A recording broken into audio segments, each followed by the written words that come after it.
Hello! Hello! Hello! Hello! Hello! There we go. Don't know why my microphone was so low. Dude, sometimes these sound settings just change themselves for no reason. That should be louder. Should be. Hello! Hello! Hello! Hello! Hello! There we go. Don't know why my microphone was so low. There we go. We sound good. Hi, Wicked. Hey, Kyle, Muffin Master, Jep. So here's the thing. I had some fun, creative, interesting ideas for which to make content for you, and then I posted a poll in my Discord, and everybody voted for dumb, lame, boring, grinding Vermin League. So, if you don't like it, get on the Discord and vote. Vote for the fun things. Let's see. I had Flash Mini Tournament. That got 3 votes. There was Vermin League Grind, that got 7, and then there was the Survivor format with Captain Telis, and that got 4. So, Vermin League Grind got as much as the other 2 combined. So I guess I am just here. Is this the map? Ew, Mortis Wastes? Gross. Ew, gross. Ban. None. I don't give a fuck. Alright. Kyle given his 1 membership. Thank you so much, sir. You are always so supportive, and I never know how to express my gratitude outside of my basic monotone garbage. So you get basic monotone garbage. All right, he's going Vampire Coast, ban Skaven. So I'll go Greenskins.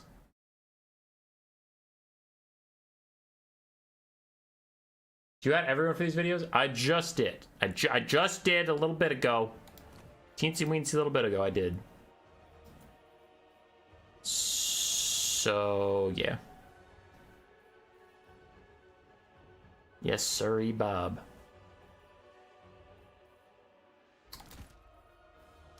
Okay, we gotta fight the Vampire Coast.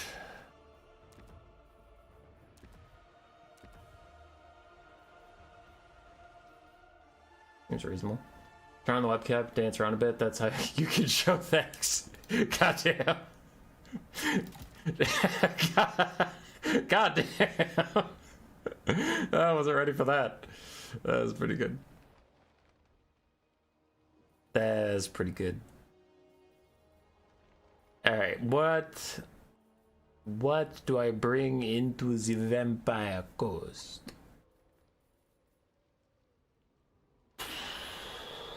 I mean, I could just spam archers. They generally don't love that. They hate archers. With the Witch Hunter cosplay on. Yeah. Hi, Jeremy. I've never beaten you. It's true. I feel like there's a lot of reasons why I haven't beaten you, but yeah. Trying to be the strongest like Goku. I'm training until chat stops shouting at me that I'm bad. Kind of the end goal here is just not get yelled at anymore. I feel like it's a worthwhile goal.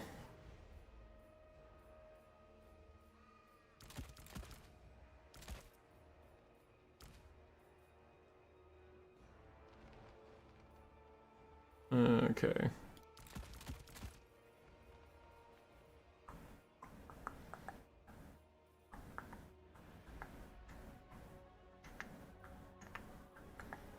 I don't know if I need boar boys in this matchup.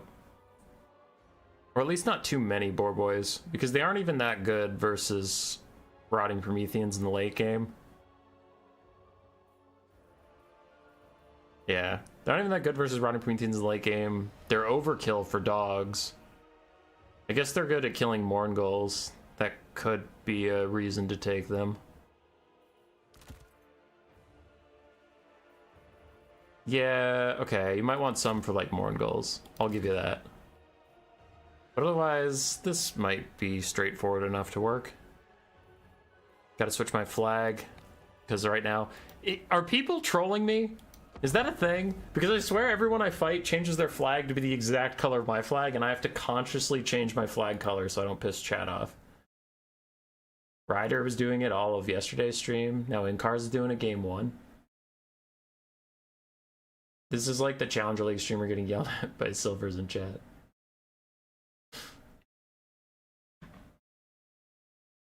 Nah. I mean, I am perfect and I've literally never lost a game, but nah. Alrighty. So this is a build of me actually trying my best, and if it doesn't work, then that is just me not being good enough. But here's the idea behind the build, whether or not it works. Foot Azhag, I don't want him on a mount because that makes him a lot easier for the Vampire Coast many guns to shoot at. Plus, he's nice to have multiple leadership buffs for that late game fight against the Rotting Promethean's gunnery mob ROR, the Lampi's Revenge.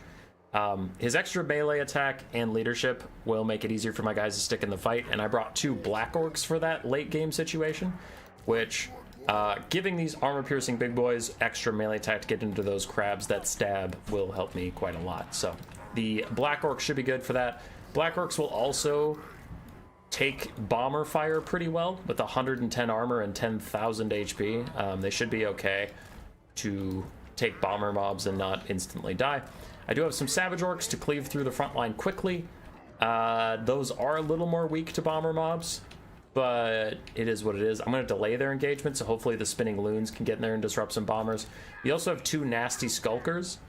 Again, these guys have disappointed me before, but I want to try them in this matchup because I feel like in the late game versus crabs specifically, they could be pretty good. They have this buff that every so often they just get 40% more arm-piercing weapon damage and more melee attack, and for like 500 gold, maybe they could do good versus the crabs.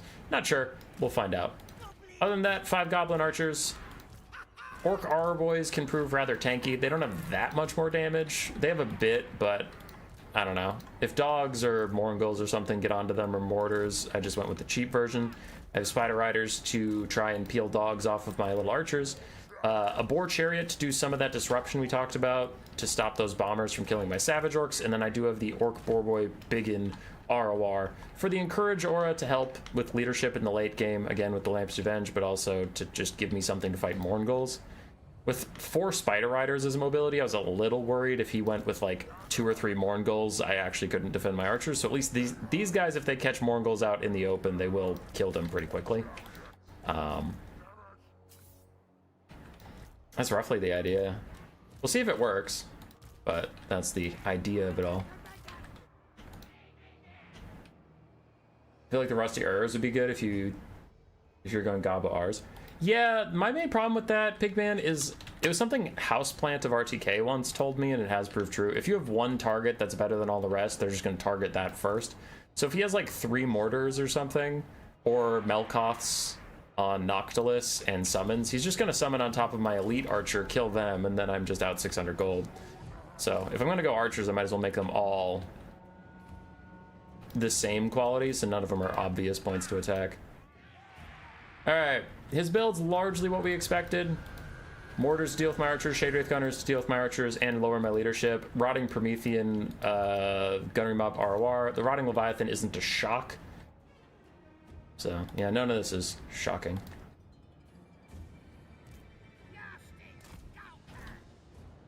No bomber mobs actually is pretty nice for me, so my Savage Orcs aren't under threat. That's one thing I don't have to worry about, at least.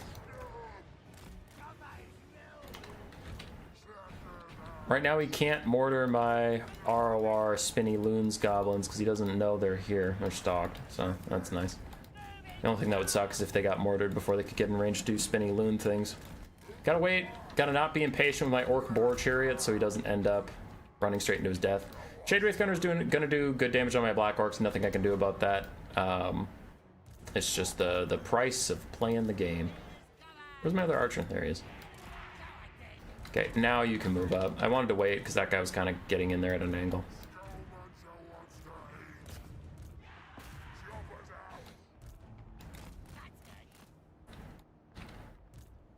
Alright, he has pretty limited mass. I'm going to try and just go through the front line. It's all the same to you. That guy has no source of healing, so Spirit Leech on him are going to be really effective. And let's get the mobility going, huh?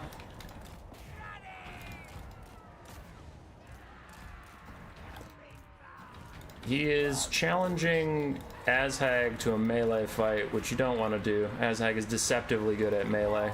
I'm gonna join him with Savage Orcs just because he fucked up and I really need to punish that fuck up. Meanwhile, the archers can get to work on the animated hulks. Archers can get to work on the Shade Wraith gunners. My other archers have routed a couple times, but they're coming back. And now there's a summon in here. We've caused some good disruption. I'm gonna Spirit Leech that lady. Just to keep being annoying, as these guys are gonna move in. Our archers are about here. I need a wall. Damn it! I lost 2 units that would have stayed if I'd gotten the wall off quicker, but I'm a big, dumb, stupid, poopy head, so I didn't do it in time.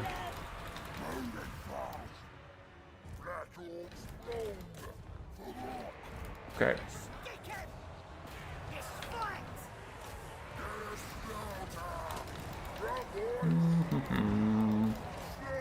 Chariot's having a bad time. You need to spin through the zombie summon, through the mortars, get some extra damage down as Azhag needs to separate himself and keep Spirit Leeching this bitch. As she overcasts herself, that might be huge for me. I'm gonna repurpose my gobos to just attack her, because if I can kill her off, that's a pretty good way to try and win this game, as we're apparently very far behind in the balance of power, which I find mildly shocking. I don't know. Looking at the state of the battle, I don't feel like it's going that bad for us. Jesus. I mean, my orc boar chariots can't fucking get anywhere, but...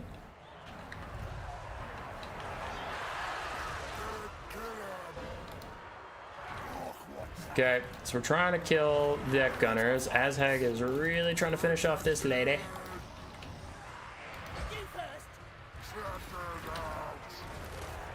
Okay, I'll try and path out of here. 2 seconds to get another Spirit Leech. And honestly, this Spirit Leech might kill her unless she has Invocation to Heck right now.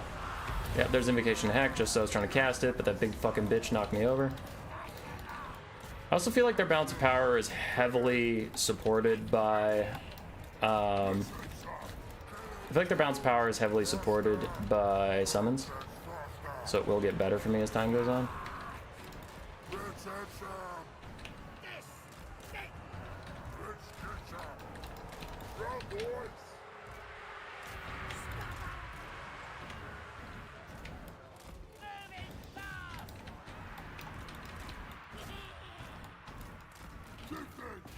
Hey, lots of sleepy units that I swear I've given orders to come back into this fight, but also I understand there's a lot going on.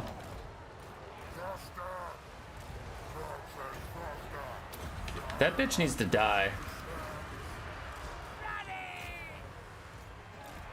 I just need you guys to peel that off of me for a second. Can Spirit Leech kill her? Can she crumble?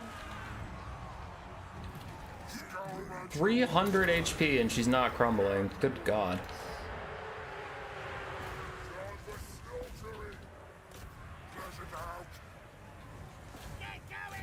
Oh, fuck.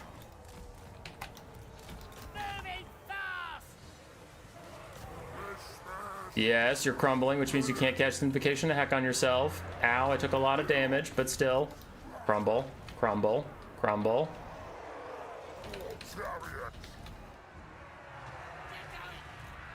There, she finally crumbled. Which...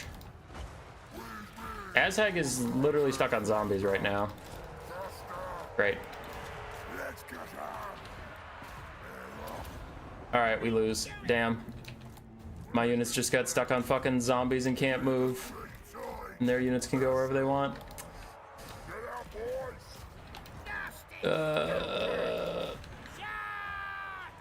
Azhag's back.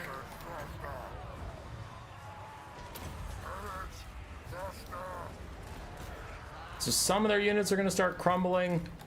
I have a shitload of archers, but yeah, there's army losses. Damn. GG.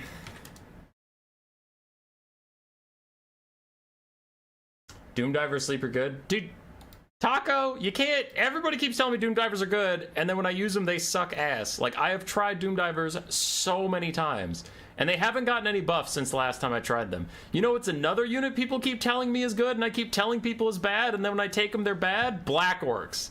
Black Orcs are still terrible. And people keep telling me Black Orcs are secretly OP, and then I try them, and they suck ass. Black Orcs are bad. Doom Divers are bad.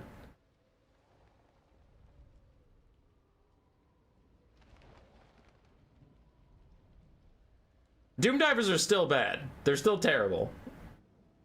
Quad Doom Divers on Big Crab, easy clap. But that's betting that they have the Big Crab. If they don't have the Big Crab, are the Doom Divers even any good?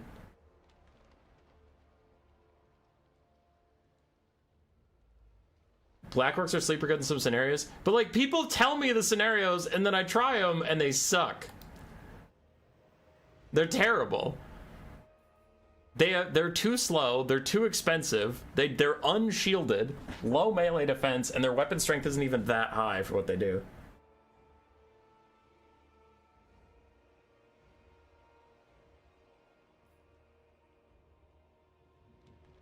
I don't know. I'm underwhelmed by the Black Orcs.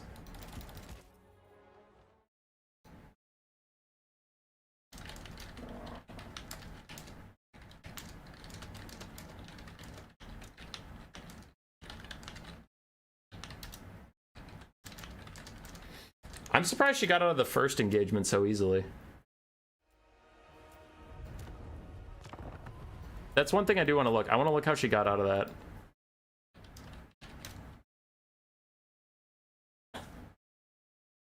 that. You have faith in me? Thanks. Thanks, dude. You went Dark Elves, Greenskins, Chaos Dwarfs for game 2, ban over Kingdoms. So here's the thing that I don't understand. I want to see how she got out of the first engagement. Because she way overextended, and then I feel like she ran through infinite amounts of my guys and just got to safety somehow. So how did she ever live through this? Taking a ton of damage, and then I have Savage Orcs surround her. And she piles into the Savage Orcs. Okay, she didn't push through that many. She just walked, she like wiggled her way through a gap. And the Savage Orcs didn't properly surround her. Okay, cool. So that's fine. I was wondering if she just like waddled through my Savage Orcs, but then later in the game, there was like literally 2 zombies and Azhag was netted. Like, not even 2 zombie units. He had 2 handgun zombies in between him and Freedom when that crab was coming for him. And he's just like, oh, fuck, there's 2 zombies. I literally can't move. But she wiggled her way out of the Savage Orcs. But at least it was, the Savage Orcs didn't actually surround her. They just had bad positioning because reasons. And it wasn't like mass for me, but not for thee. That's fine. Dark Elves, Greenskins, Chaos Dwarves is a pretty easy Skaven pick. I'll go Skaven, ban... Greenskins. Greenskins is a solid Skaven counter if you know how to play it. So we'll do Dark Elves or Chaos Dwarfs. I haven't had to play Dark Elves Skaven in a while, but it used to be pretty good for Skaven. He's going Chaos Dwarves. Okay. Okay. This map is a little tricky. On a flat map, I could just go Warp Lightning Cannons, and then if he brings a train, it does nothing. But at least with the hill, he can drive his train up the hill and then come downhill and mess me up. We don't love that.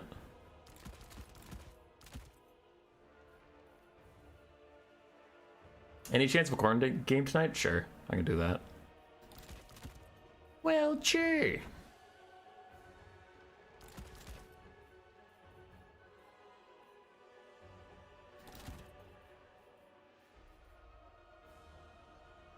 You smell ROR Deathrunner? Absolutely not. No. Because the problem in this matchup is either Hobgoblin Cav spam, Bull Centaurs, or single entities. Deathrunners are terrible into all those. Specifically the trains. The trains go straight through the Deathrunners. They'll like kill them on the charge. No, that's not. That's not a vibe. That is the opposite of a vibe.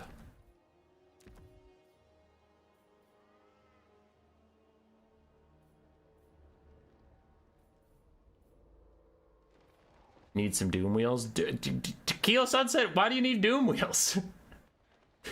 This is going to be a single entity rush or a cav rush or both. If he brings armored infantry, I just auto win.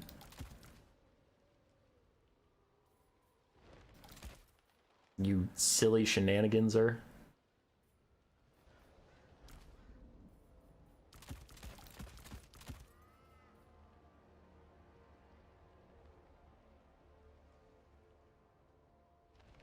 Why do people never stream this game in the early morning? Because I got home from work and I'm trying to stream before I go to bed. What am I usually doing at 6 a.m.? Going to work. I wake up for work at 5. I get to work at 6. I work 10-hour shifts, so I work 6 to 4. And then I come home, and then Grace and I walk the dog, then we have dinner, and now I'm here. That was my whole night.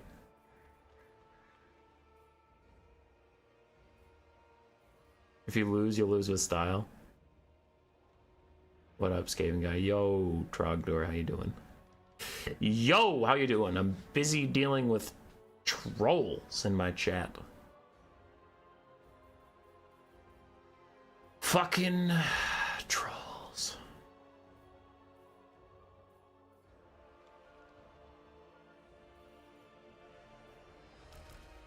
Can I do this and then these? That gives me room for that. Yeah, this is probably a thing. Who was I fighting? I was fighting someone that actually had a really good Skaven build into my Chaos Dwarves, and I tried to single entity spam. Fuck, should have remembered what that build was. You know what's good versus SEs and Cav? The Think Thing? The Think Thing is weak to fire damage! Ah, I despise all of you so much. Here's the thing, is I can't tell when people are trolling me or they actually think things are good ideas.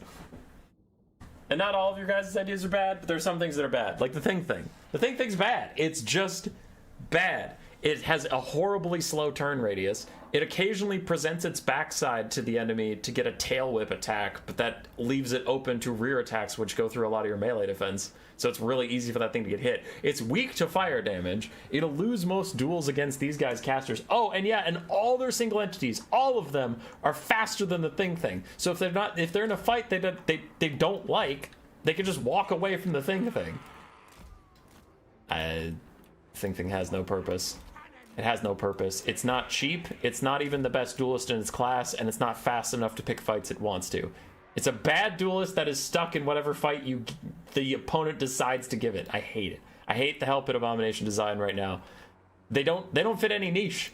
Because if they're going to be slow and not even that great of a duelist, then they need to be cheap. But they're not. They're crazy expensive. Durthu, no, here's the thing. Here's what you don't understand when you keep telling me the Thing Thing is good. Durthu is cheaper than the Thing Thing. With Flock of Doom and Sword of Daith, he is less money than the Thing Thing. I am 90% sure that's true. Because the Thing Thing is 2,200 gold. Last time I took Durthu, he was like 1,875, and I think I just had Sword of Daith and Flock of Doom. That's insane. That's insane, and that's the context you need to get. Khorne's Bloody Fist, the ROR Bloodthirster, is about as much money as the Thing Thing. I think it's 100 gold more expensive. And that thing can fly, and it's a better duelist. And it has ward save.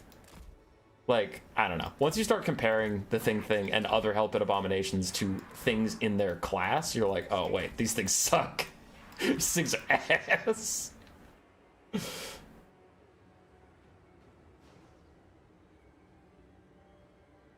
I was serious about the Doom Divers. Alright, Taco. Alright.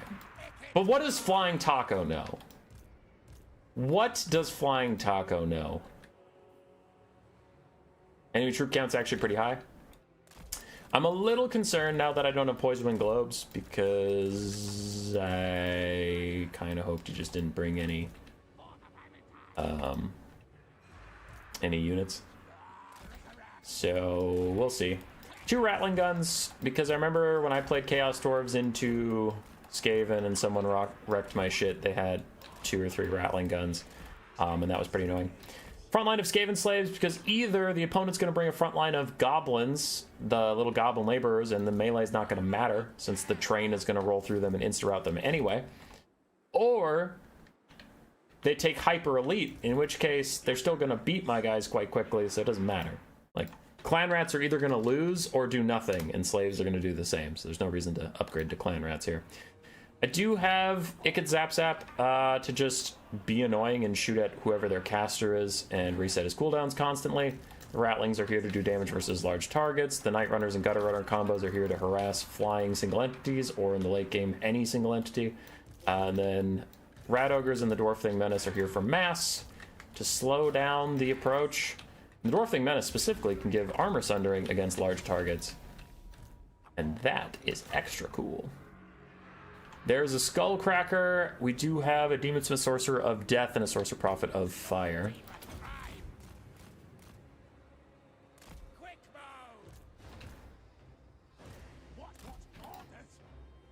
So it is exactly what we expected. It's 3 single entities, Bull Centaur Renders, and then a bunch of Hobgoblin Wolf Raiders. This is textbook what we were looking for. Hey, Rattling Guns, why aren't you shooting, actually? Fire! Shoot! What the fuck? What's happening? Why the hell weren't they shooting this whole time? I hate this game. I hate Rattling Guns. I hate everything. Everything sucks. It's a bad game. It's a bad game.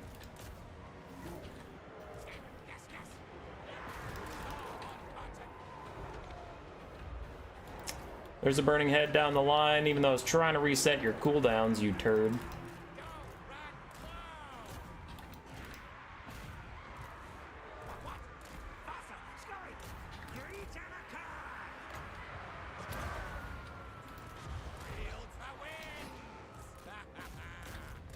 Oh wow, Rattling Guns are doing so much damage to him. It's insane. Okay.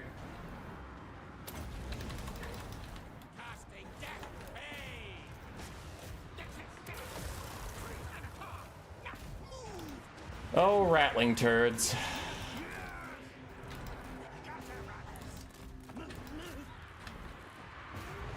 Alright. So it gets in a bit of trouble, but I have a lot of 360 skirmishers nearby that can help him out of this jam, and Rattling Guns are currently doing their best. I'm silenced? Oh, by the Lamasu? Weird. Okay.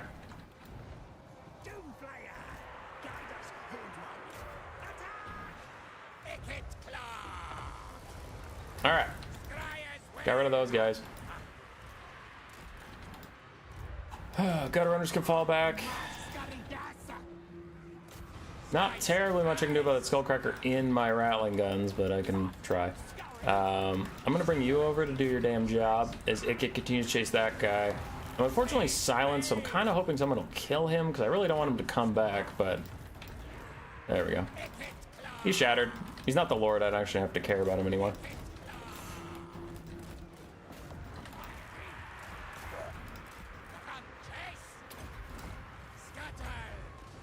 I use Storm Demon on that guy. Rat Ogre's back off, you're gonna get in the way. There we go. As you were, lads. Where is the Dwarf Thing Menace? Why aren't they here? Helping me with my problems. Whee! Whee! I've got Wolf Raiders are coming in. You guys are in trouble. I have somebody rallying. Oh boy, it is Rattling Guns. Okay, I have a slave chasing that off. You guys are here. Apparently Rat Ogre was chasing something off the map, and I missed out on that thing. Skullcrackers and everybody are chasing down Ikit. Let's throw that over there. I would like for these Gutter Runners to be able to finish that guy off.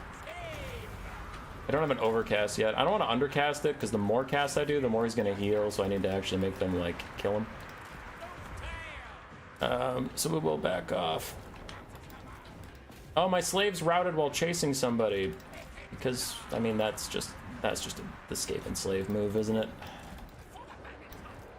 I've got Wolf Raiders are running me down. I really gotta kill that guy.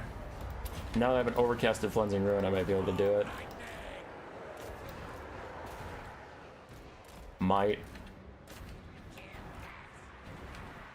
Yeah, because I don't think he's gonna be. He's not gonna be able to out heal an overcasted flensing, and it's on top of rip those clan rats, but it's on top of the Skullcracker 2s. That's a really good 2-for-1, so it'll be fine. Slaves can chase that down. Rat ogres come back with me. You guys come back with me as the pit fighters are fighting the Bolsitar renders. He got his little teeny tiny little itty bitty baby heal off, but it won't be enough to save him from the doom that comes his way. As that should be GG. That guy's dead. There we go. This leadership's gonna decrease by a lot. Rat ogres, leave that shit alone. I'll deal with it myself. Don't touch it. It's army losses? Not if Storm Demon has something to say about it. Oh, okay.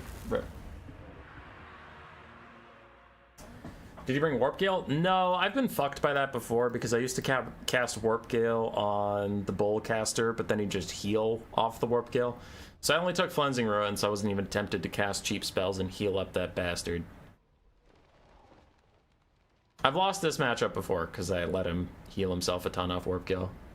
Because I'm a fucking dunce. Rattling Guns did okay. I don't know why that first one had line of sight issues. That was absolutely tragic.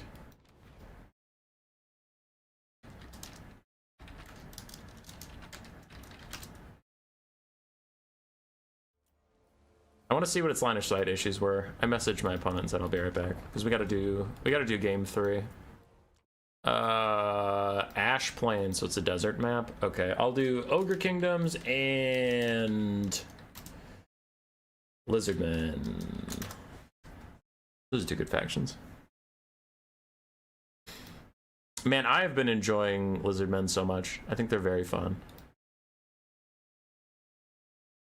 Maybe should have done Kislev. Oh wait, fuck, you wanted Khorne. Hold on. Chat wanted Khorne. So, Khorne Lizardman. There we go. I got you, buddy. Sorry, I forgot for a second. Alright, I just want to see what went wrong with these Rattling Gunners. So they have Fire at Will on. So theoretically, when something came in range, they should have started shooting. Alright, that's in range. They're not shooting.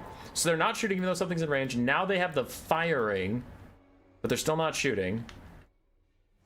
Oh, but they're in like this little mini hill. Ah, it's the mini hill. Okay, fuck. That's not their fault. That's not their fault. There's a teeny tiny little mini itty bitty hill. It's not their fault.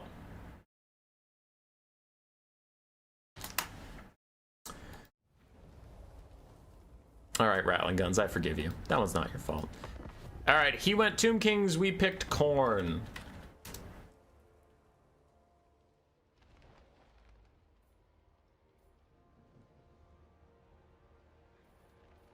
We'll go Khorne into his Tomb Kings.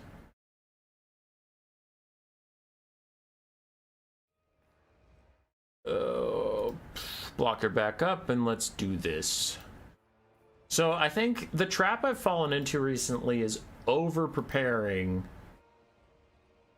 for double kitty cat. Because then if they don't go double kitty cat, I get fucked.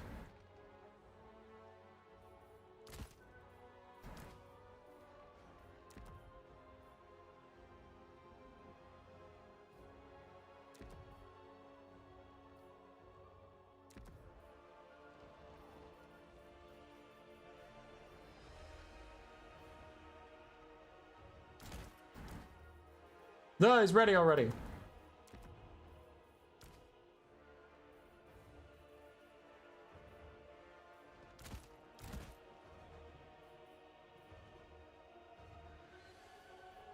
Okay, I don't really need chariots because I have plenty of murdering. I have plenty of murdering potential without chariots.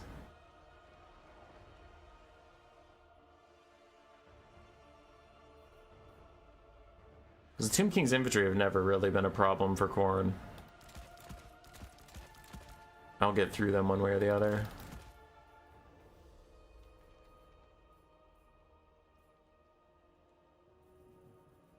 This looks pretty simple, but it might be solid. Skull cannons can be good here. The banner trolling color again? I'll switch. Dude, I'm fucking Khorne, though. All I have is red. The only one I can go is black and red is the closest to not that. But I can go tan and red. I can go red and tan. I can go tan and black. I can go red and black. I can go red and yellow. So black and red is the closest you're going to get. But this is the only color I got that's kind of far away. Alright, we'll try this. I have a unit in here I don't believe in at all. And it's funny because it's the unit everyone complains about being too good, and I have never been able to make him good. Karanak. I can't, dude, I can't. If you've watched every single stream I've ever played, you'll know this already, but that's an insane amount of content, so I don't blame you. Fucking Karanak, every time I take him, he just knocks over infantry characters, never does any damage, and then dies in spears and gets nothing done. But people hate him. And they're like, he's so OP, he's so strong, so I'll try him again. Because even if he goes Kotep, or if he goes Kotep and tries to reset my cooldowns and just spam like a little biscuit, then at least I can get close to him and silence him. I don't need my abilities to silence him. If he goes Cetra, the net is helpful, plus the silence, just to stop Usirian's Incantation of Vengeance spam. So no matter who it is, the Tomb Kings need their caster, so the silence will be good. I don't know. Unless he takes a foot character. Because if he takes a foot character, Karanak's just going to knock him over a million times, and I'm going to get pissed off.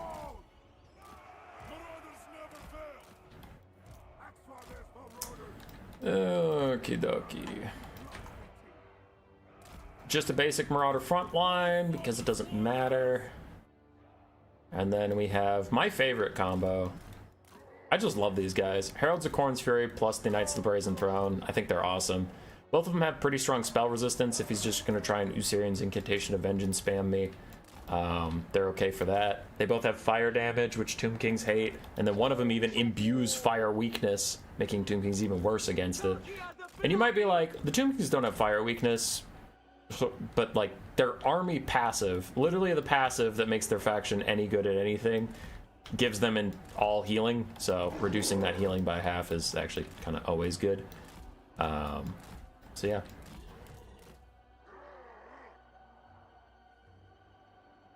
It's more annoying than good, is that he's anti-fun. I think double Tomb King's cats is pretty annoying, so I gotta have some way of netting them. And if I go Scarbrand, he's just gonna get shot by Ushabti Great Bows and die. So I'm sorry Khorne doesn't have enough rampages or nets to pick fights he wants.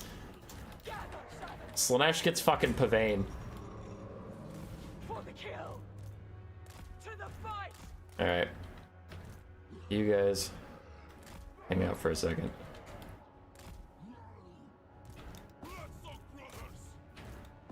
Some Marauders are just gonna go take fights.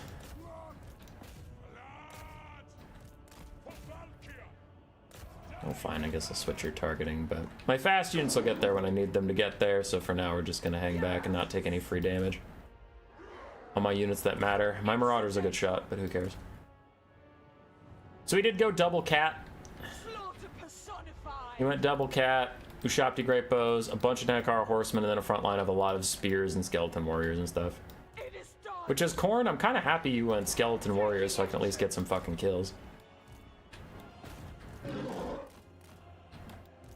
Skull Crushers!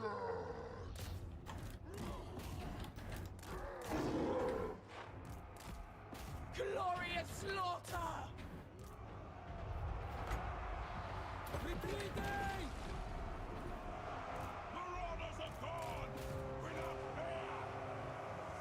Alright, he's netted. Gotta go get close to him. For Valkia, a spear slap near that just as the Skull Crushers are gonna hit, so they should instantly fly through those guys and get onto the back line shockingly quickly. Alright, so this fight is really good onto Cetra. He has to throw pretty bad cavalry in to fight me, which is pretty whatever.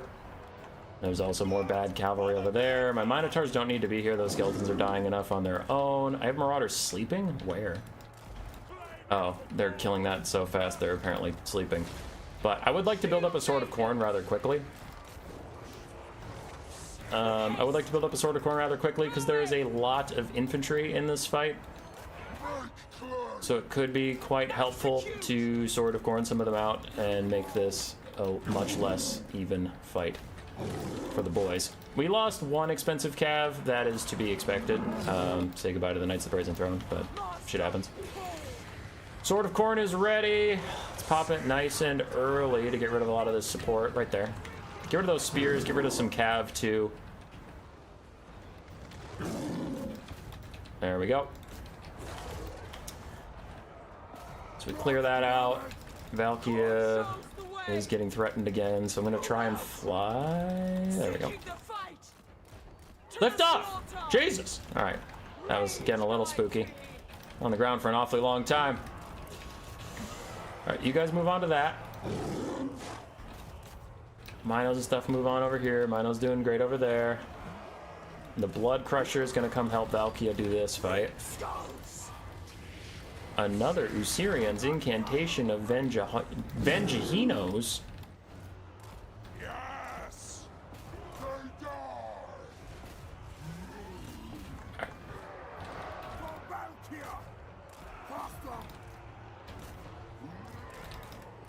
Khorne has been locked up in random bullshit all game. So I know he's supposed to be following Cetra, and Kars has done a really good job of peeling. Witness my strength! Making grow! I didn't save that for skeletons because there aren't any. Skeletons are all gone. Marauders of Khorne! Move! Darkness calls! I really don't want these Blood Crushers to demonic stability crumble just yet. Alright, net Cetra. When he's a little bit separated. One tireless foot! Making my Minos unbreakable, because I don't need to save up for another Sword of Khorne. He has literally nothing worth Sword of Khorning, so it doesn't matter.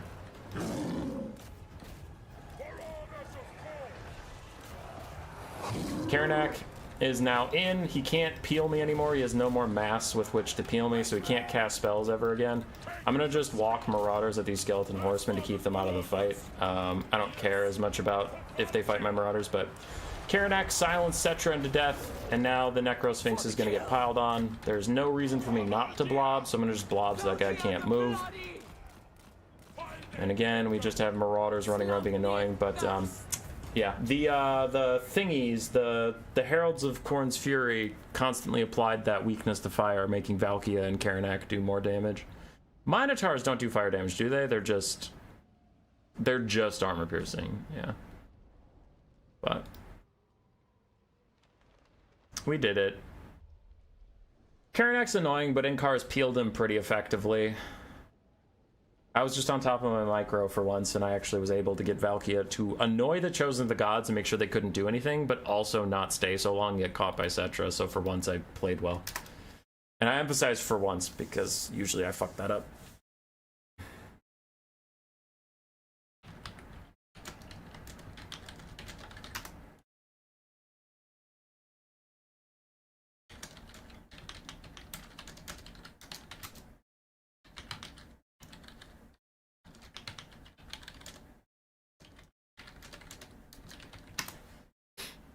Alright.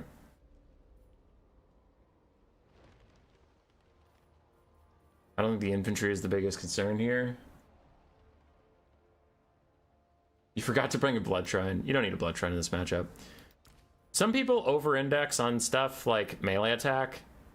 I mean, I already have 34 plus 10. I have 44 melee attack on my Marauders, and Tomb King's infantry has 30 melee defense. So I'm going to be hitting them a lot regardless. I don't know. I think the Blood Shrine's fine.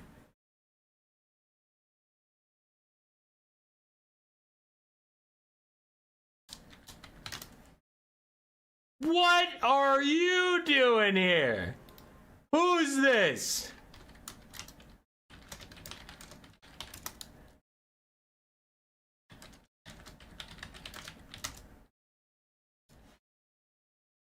It's fucking Blood Penguin. I thought he went extinct. This guy became a weekend-only gamer.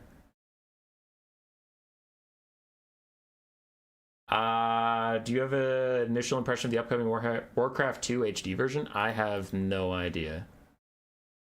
I have no idea at all.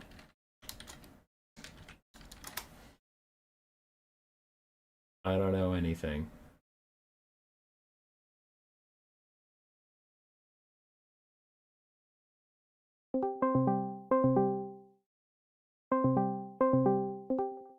Hello? Hello? Dude, why are we playing this broken ass game? We could be playing League of Legends. Oh yeah, my win rate there is so great. It's not about the win rate. It's about the memes. Your Pantheon, It's about the memes. Your Pantheon mid is legendary. What is going on, Blood Penguin? Yeah, it's legendarily not great. Nah, we won every game. Nah, dude. We almost won some of them. You know what? Just for you, I global ban Skaven. What? Oh, you're doing that? You hate Skaven, dude. But I don't want to take away anything that you love. I left up Empire for you. You're the Empire guy. Well, I have to global ban Empire then, right? No. In solidarity? No. Actually, no, here's the real talk. I wanted to make some Empire content, but everybody hates them so much that I wouldn't do that.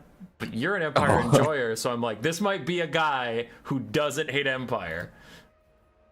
Alright, fine. I will take the bullet here. I will leave Empire open. Let's get some Empire games! Alright, I'll just take out Dwarves. I don't want to play Dwarves.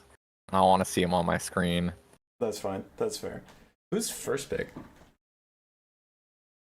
The Chill Flow, and I'm player 2 for once. That's new and exciting. Oh man. I'm player 1. Oh, that's awkward.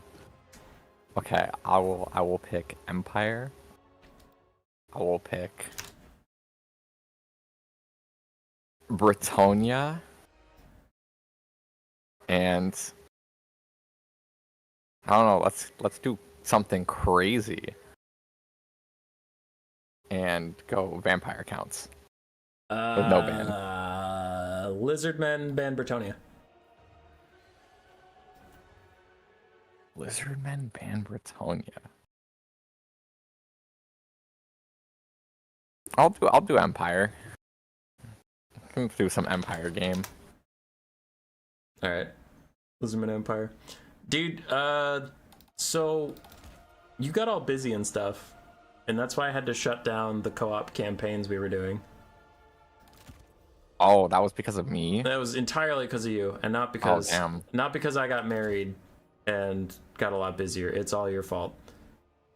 Oh, damn. I don't know how I'll emotionally recover from that. With the new DLC coming out, are we gonna boot up the... Well, I say co-op. It was like 2v2s and stuff. Campaign. Hell yeah, I'd be down. Alright. Alright. Because without you, what's the point? No, actually, though, if you think of the old campaign crew, Boojilicious didn't retire, but he soft retired. Lamb Sauce King soft retired. You had to retire for a little bit and go do real life things. I got busy, so it's like... That's 4 people out of like 6 we had in rotation. That Life is catching up to us, man. Yeah, we're getting old. Yeah, sometimes I stand up too quickly and my knees click, and I'm like, Jesus. Okay, you in chat want to hear a funny story? So, Grace and I were rock climbing yesterday, last night, and I had my knee braced on this kind of sloped hold, so it slopes upwards.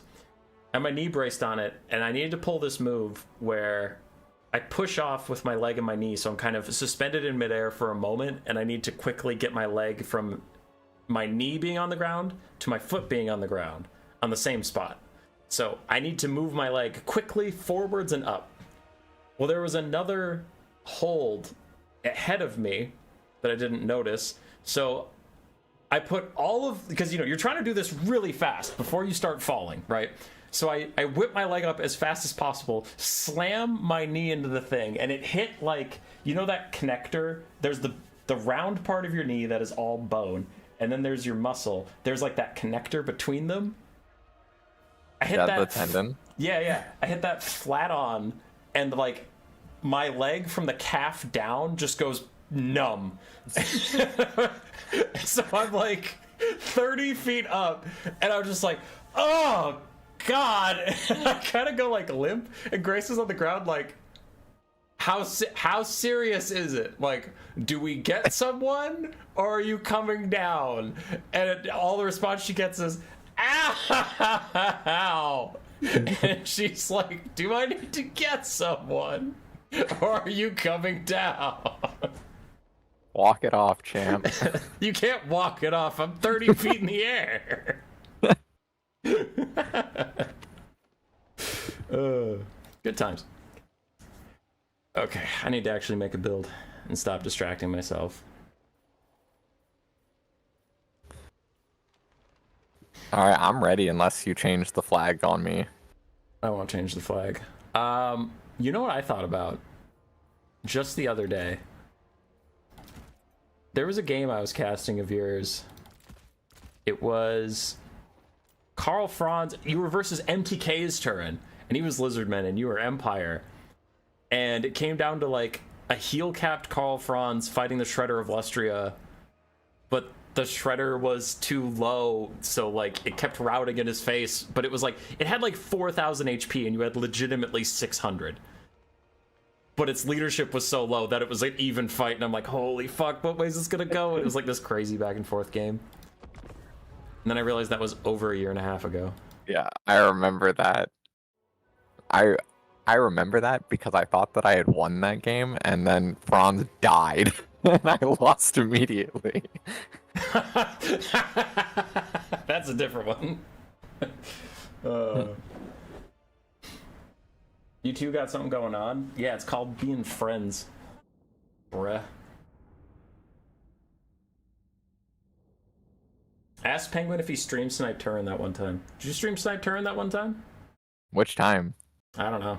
Rainbow just asked that. I actually have a real question for you. So do you remember before the Empire DLC came out, I did an interview with you, and people were asking about units, and you said, yeah, the land ship. Okay. And Hochland long rifles. I was like, these are bad ideas. Yeah, I was gonna go back to the Hawk and long rifles because I remember you were warning ahead of time. You're like, that's not a thing you give the Empire. Yeah, I was like, if they make it like a single target sniping unit that's just like, it's like a cannon but more mobile, I'm like, okay, that actually makes it kind of cool. If they make it like Jezzail's, where it's a fix-all unit, the Empire doesn't need a fix-all unit. And then they did it. Yep, and then they're like, oh, and they're good against cavalry, and they're good against infantry, and they're good against single targets. And neither of us predicted that they'd make the steam tank good. Yeah, that's true. I was not expecting how disgusting the steam tank would become. Like, I wanted the steam tank to be good, but it's kind of just good at everything. Yeah. It should be really bad at fighting single entities. But it's not. Like, the land ship, that was a hopeless unit. There was no way that they could make that anything less than either completely horrible or just entirely disgusting. But like the steam tank, I feel like if you just make it killable. I don't know why you can heal it. That's also true, yeah. Like, why haven't they made a war machine passive that they put on stuff that reduces healing by 100%?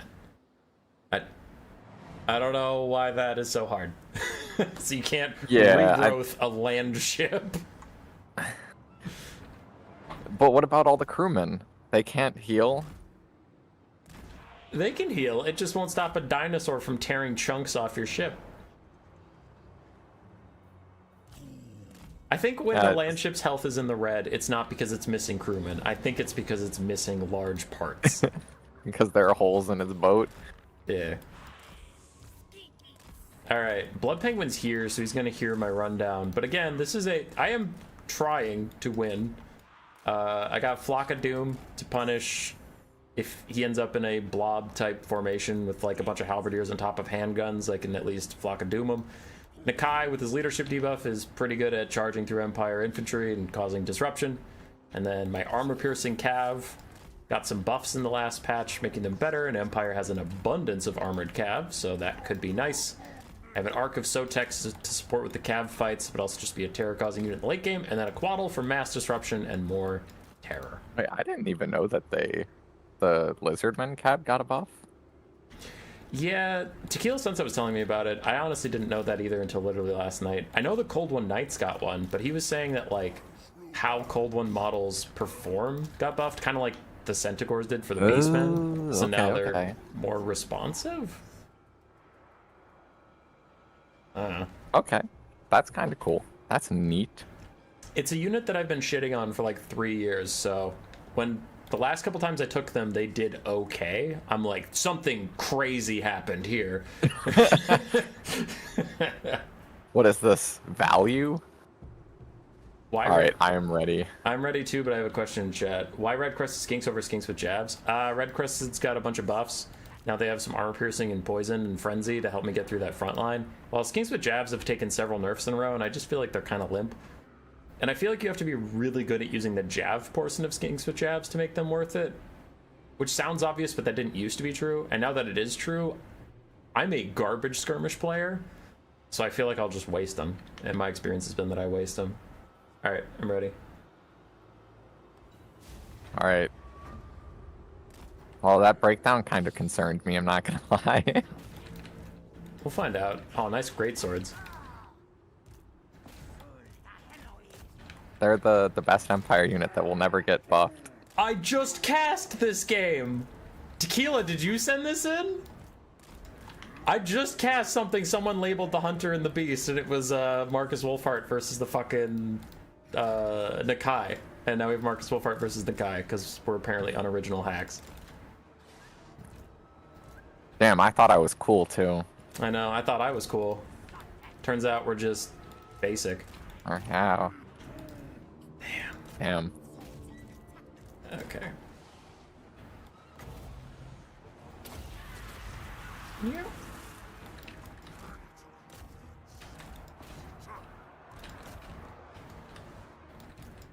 Oh, hey, nice net, cheater.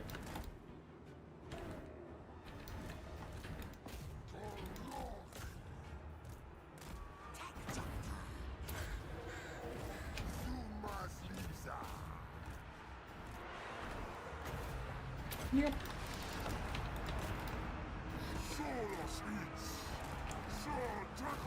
Go, Nakai, go! Go, Nakai, go! Go, Nakai! Stop shooting Nakai. Go, Nakai, go!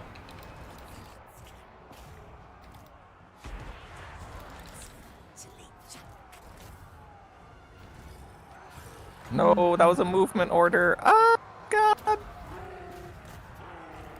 Go, Nakai, go! Go, Nakai, go! Wow, that Quaddle does not quit. No, dude, the Quaddle's got mega buffed.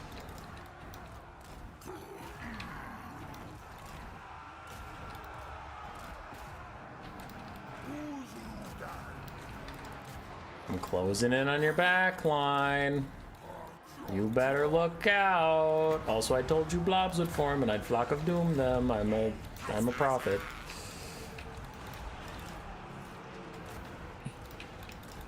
How did Marcus sneak away from me? Whatever. Nakai's here now. Nakai's here to make all your woes into, I guess, bigger woes. I don't know. My woes are pretty big right now. I didn't think it through before I started the sentence, and I would appreciate it if everyone would get off my back. I'm woeing! Nakai, you're supposed to go after Marcus, not get lost in the sauce, you ass. I'm running out of momentum. Shit. Hey, Hopefully you run out of momentum before I run out of men, because this is not... Nope. Nakai, go get him! And then you do that. And then you overcast this on like 4 units. Ow, it hurts, but it's whatever. It's exactly the reason I brought you. Thanks for doing your best. Nakai, go get him! Oh my god, the guy is after his ass! Nakai's going! Oh shit, I didn't even pay attention to that. Yeah. Oh no. I probably shouldn't be announcing what I'm doing, but There's no backup coming for him. yeah. What if I roar? Oh no. Okay, there was backup coming, but I need that backup elsewhere. No, you don't. Send him over there. Okay, Nakai, I do need you to stop and attack him instead of walking alongside him and getting shot for free. That's no bueno. What you're doing right now?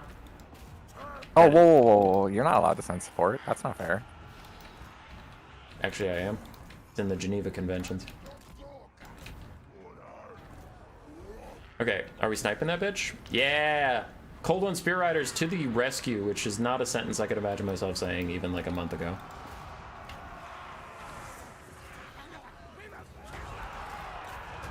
Alright. Oh, well, the balance of power was looking fine, and now the balance of power is looking not fine. I think it's because of what happened to Marcus. You know what? I'm gonna bet that is the case. Also, the other side is that Quaddle is not...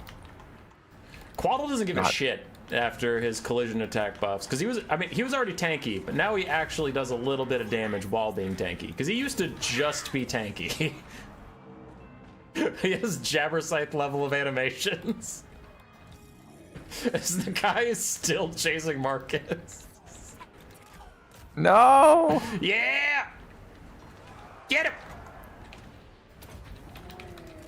Oh wow, I don't have any gunmen left. Nope. I spent a lot of time making sure that was the case. Oh, Wolfheart lived. Alright. No! Nakai, you take failed to kill him! He's the hunter and you're the beast!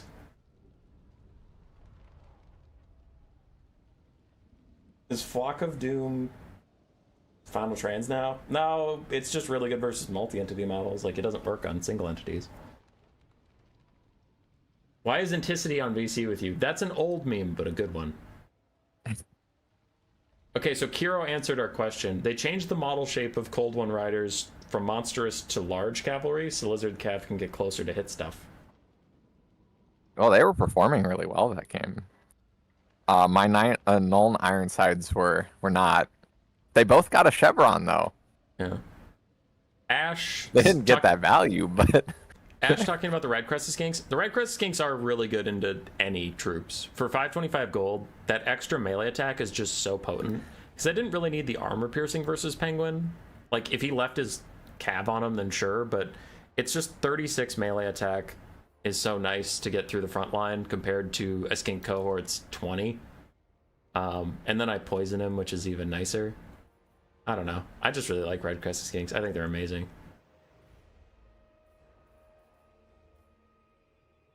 For Nuln Ironsides, I just wish that this unit had like the actual full 90 models. What do they have? 60. Oh, that is disgusting. No wonder they don't do any damage.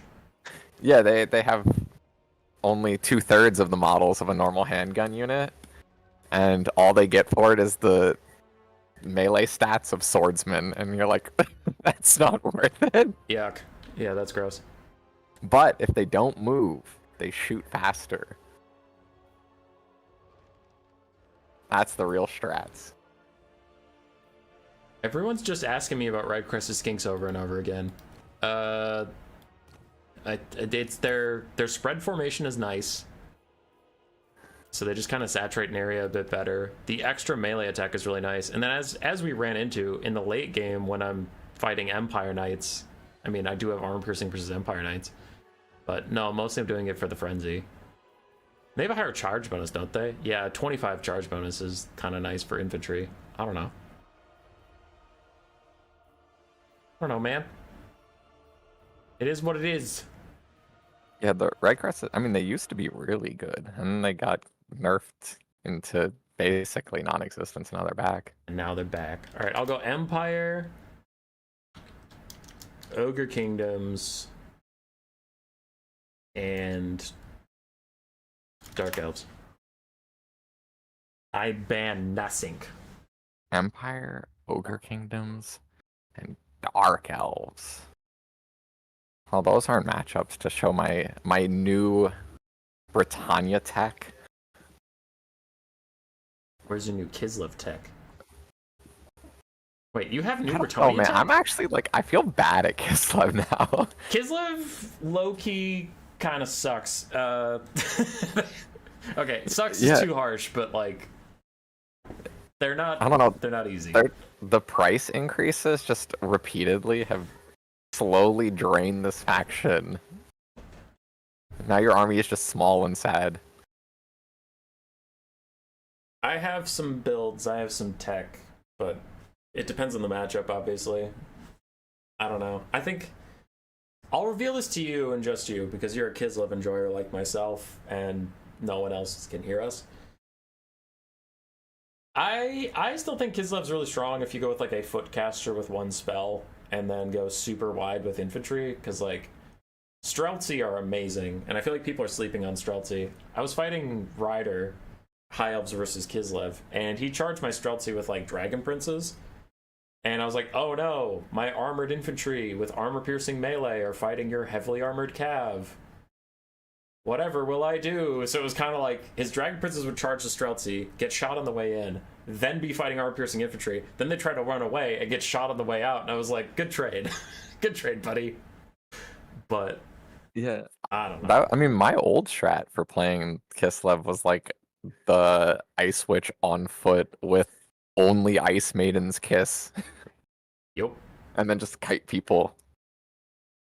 But even that, you're like, oh my gosh, everything is so expensive. Like, I wish they just went with the route of remove Glorious Charge, make Wing Lancers and Griffin Legion like cost a reasonable amount of money.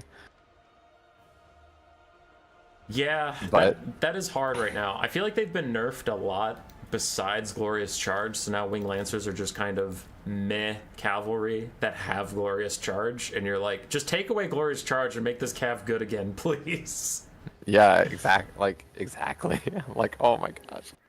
Every time I use them, I'm like, oh, it's okay. Alright. Empire or Kingdoms Dark Elves? What you doing? Yeah, that is the question. I guess I will go. Oh, this is spooky. I'll go High Elves, and I will ban. I'll ban the Ogre Kingdoms. I always, that matchup on paper feels like fine for me, but I never win. Fair. I'll go Empire. Gotta get that Alright. mandatory Empire content.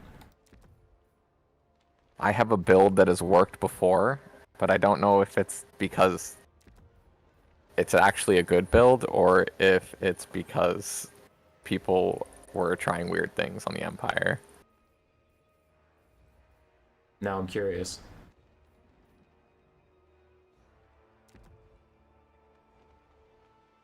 I wanted to take buffed up Volkmar, but he's very expensive and he's not a caster and he does fire damage. So I'm like, wait, okay, that's too many red flags. Yeah, maybe not the matchup for him. Unfortunate. If I promise to only take 3 Dragon Princes or less, will you consider him? If I promise to eat an entire pizza with only my toes, will you give me money? I mean, that would be pretty impressive. I'm gonna be honest, I blacked out while I was looking at what these units do because I haven't played them in a long time. I hope what I said made any sense.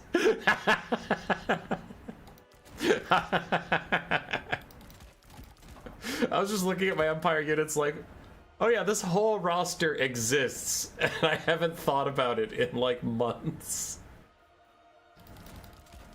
That's me every time someone allows me to play Empire. I'm like, wait, what does this faction do again? what does this even do? Okay, refocus up. I will say, people now bring Demigryph Knights all the time, and they're like, this unit's amazing. I'm like, it's always been amazing. They're more amazing. It's actually not even as good. Maybe because healing is worse on, like, regrowthing them is worse now. Yeah. That's my hot, spicy take. That is a hot, spicy take. Back when you could regrowth them and they'd become fresh again.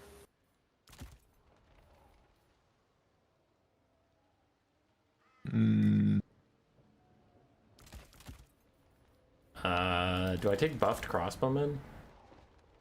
Wait, did crossbowmen get buffed? Yeah, they got buffed to something. Chat, does anybody remember what the crossbowman buff was, or was it just archers with their calibration range? I know archers got like they got 10 more range, or they went up to like 120 range, 130 range, from like 90.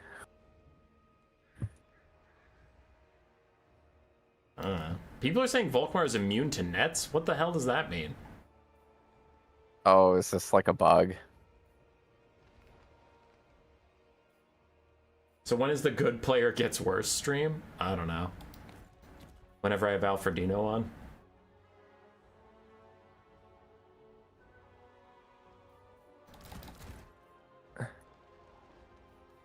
Damn, dude. You're gonna let me get away with that? Just dogging Alfredino?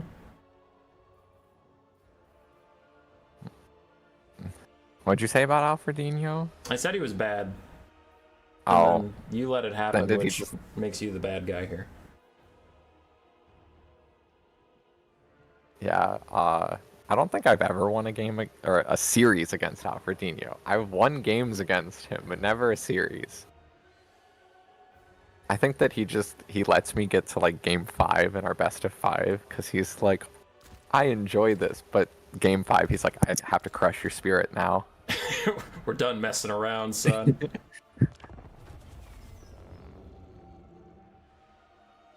Alright, I had a build for this matchup, and I've been trying to find out what it was, and the money is not working, so I don't know what's happening. But we're gonna send it like this. I took some handgunners, and then I realized handgunners would have line of sight issues before I charged my own cavalry into your cavalry, and then they'd never shoot anything, so I ditched them for a cannon. But the silver bullets are always worth it. Maybe, but this build's gonna have serious line of sight concerns because I have 6 fucking cavalry to throw at you. That's a lot of cavalry. I suppose you have flyers.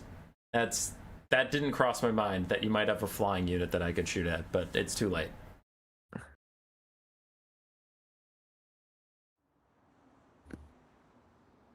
Captain Telis is in the chat after telling me he couldn't play video games with me because he had important real-life things to do, and now he is here, not doing those real-life things, and I feel attacked.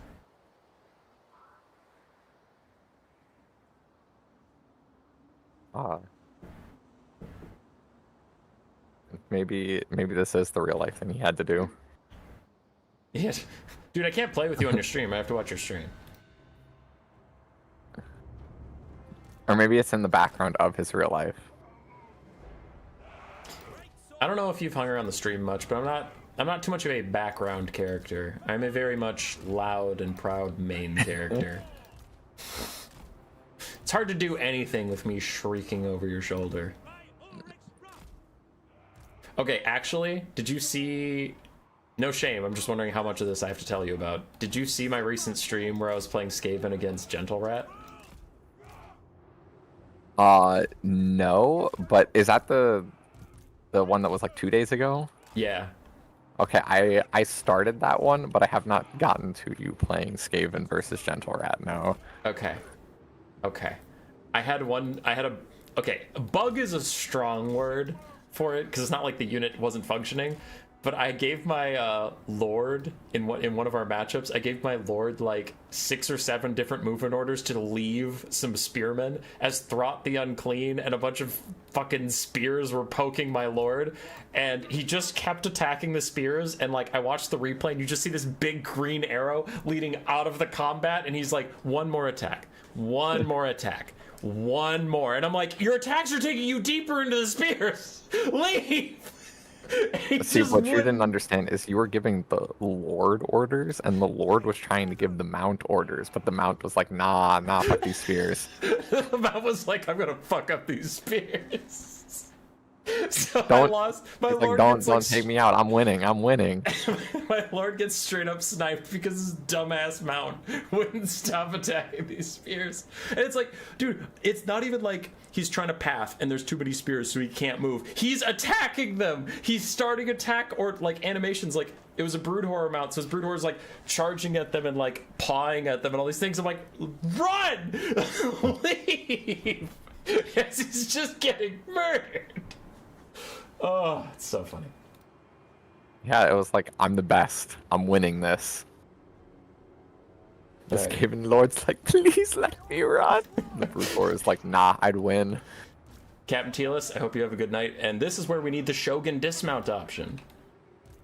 True. I'm So ready you to can go. dismount your Lord directly into the spears. Yes. I'm ready to go. I do want to remind you that I once thought about becoming a Shogun 2 streamer, and then you kicked my ass so hard in practice that I was like, never mind, I'm not playing this. Shogun 2. I love. So okay, my brother was actually telling me this. Or after I played with you, he was like, "Did you tell him that we were like one of the best ranked players in that game?" And I was like, "No, I'd failed to mention that." Yeah, you were like, cavalry handles a little different on this game, and you kill like 3 units of peasants like in one smooth motion. And I go, huh, that's not good. Yeah, my brother and I used to be like recognizably good in that game. In lobbies, people would like be like, "Oh, it's you. How you doing?" Shogun 2. Now you're recognizably good at this game. Yeah, that's. Chats. We've been playing Total War for a while. My brother's really, really good at Rome too. Is your brother the one that you entered the 2v2 tournaments with? No, that's my friend. Dracacryl. I don't actually know how to pronounce that. I miss that guy. Chat's very mad at us for talking and having a good time, so I guess we need to play this game now. Yeah, that's. See, we're holding out hope for an Empire Napoleon too. I never played 1.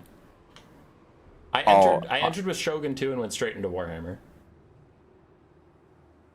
Oh, Empire. Okay, telling people to go back and play Empires and Napoleon is really hard because they're very, very slow paced comparatively to the new ones. And also, like, the controls are very clunky, but it is the most ambitious game by a lot. It is actually ahead of its time. Because you're like, you can get into buildings, and you're like, that's cool. And then you, like, watch as people get stuck in the doorway, and you're like, Reminds me of Tom Clancy's End War, but they didn't think it through that engineers countered everything. And then it's like, that was before games got balance patches, so then it was just like, engineers are the best, forever. Forever. Alright. Alright, and I am ready. I am ready to... Oh god! Balthazar Gelt!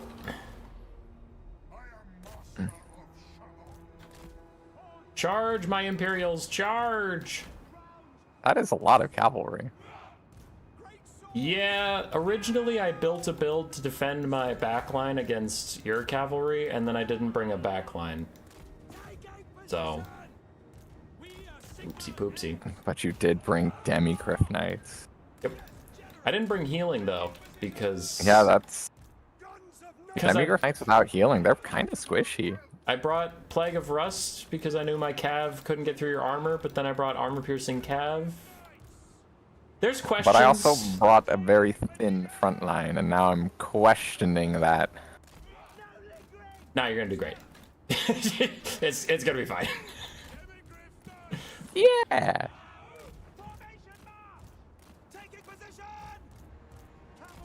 You know I'm gonna net you if you land, right? Mm-hmm. Final transmutation. They'll never move again, right? They'll never move again! Man, without net. Screams that. Screams that sky. Oh, God. Ah, you coward. Whoa, whoa, whoa, you're landing in this? Whoa, whoa, whoa! Alright, kill him. Kill his ass.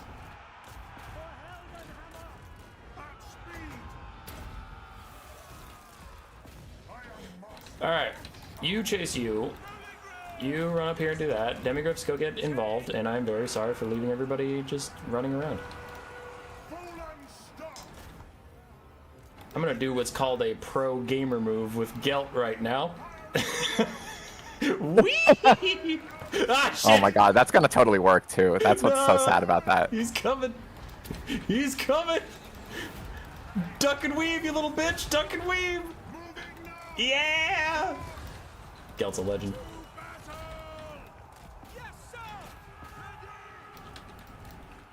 Okay, your high elf front line isn't breaking as fast as one might have hoped.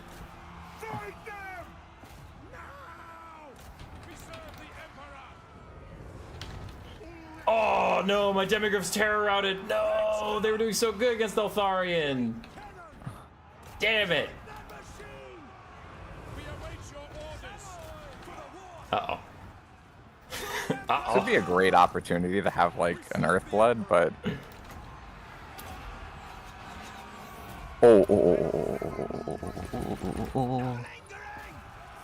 Uh-oh. You killed my Demigriff Knights. Enough. That is real bad. what did it cost? Everything. Fucking everything. I have 55 model Reiksguard just sitting around? Oh! If I wasn't so bad at video games, I'd be good at video games.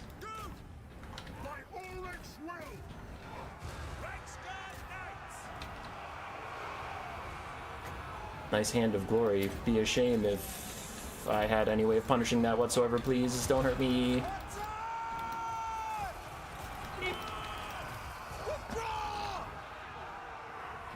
Uh-oh. Uh-oh. The Durgan princes! The princes of Durgan! You know, Durgan Prince, they're really putting in work this game, honestly. I find it insulting that you would... Also, Eltharion's kind of really popping off right now. I find it insulting you would I think have no Dragon complaints Princes on don't do him. well. Dragon Princes are the new OP.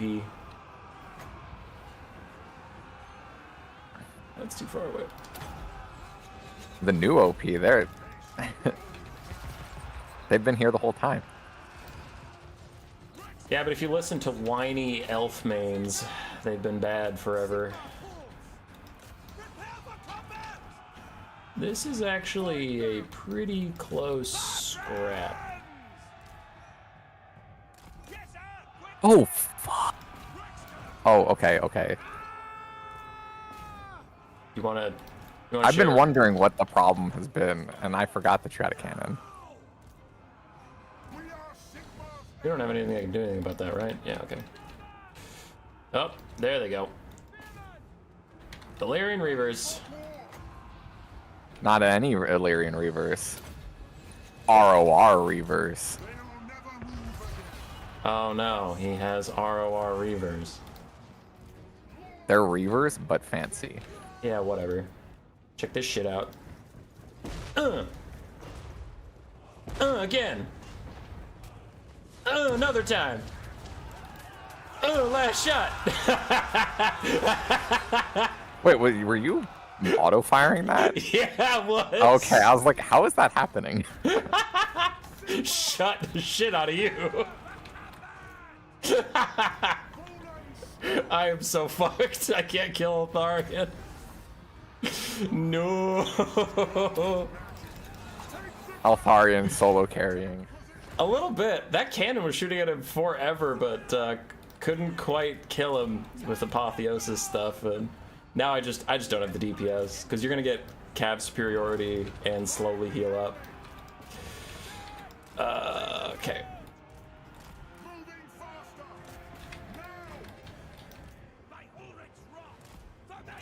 Oh, those great swords do not want to leave. Do they have immune sight? No.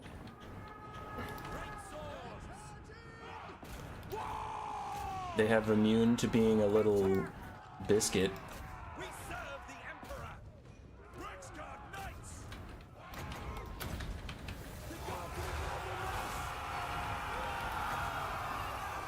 Plague of Rust! I am master of... You can't stop buffed up Reichsguard Knights, Eltharion. But I have buffed up Dragon Princes. No, you don't. They're like the same thing. Nope. Cooler. Nope. Damn it. You bastard. I'm ahead on damage value and you're winning by a lot. Fucking healing. Ah, shit. Alright. Time for Gelt to live another day. If I make it to the white line, I'm counting this as a win. Oh, look at me. I have Dragon Princes. OP, OP. When are High Elves going to be on the global ban list? Fuck you. Oh, that Searing Doom's going to do so much damage. Oh, you dodged it. No. Get to the white line. He can't stop you, Gelt. You're invincible. Ah, shit. In my head canon, he made it. He might have gotten there. He might have gotten there. Yo, not a good day for the Empire. I think we should remove them from the global ban list, honestly. Empire's too weak.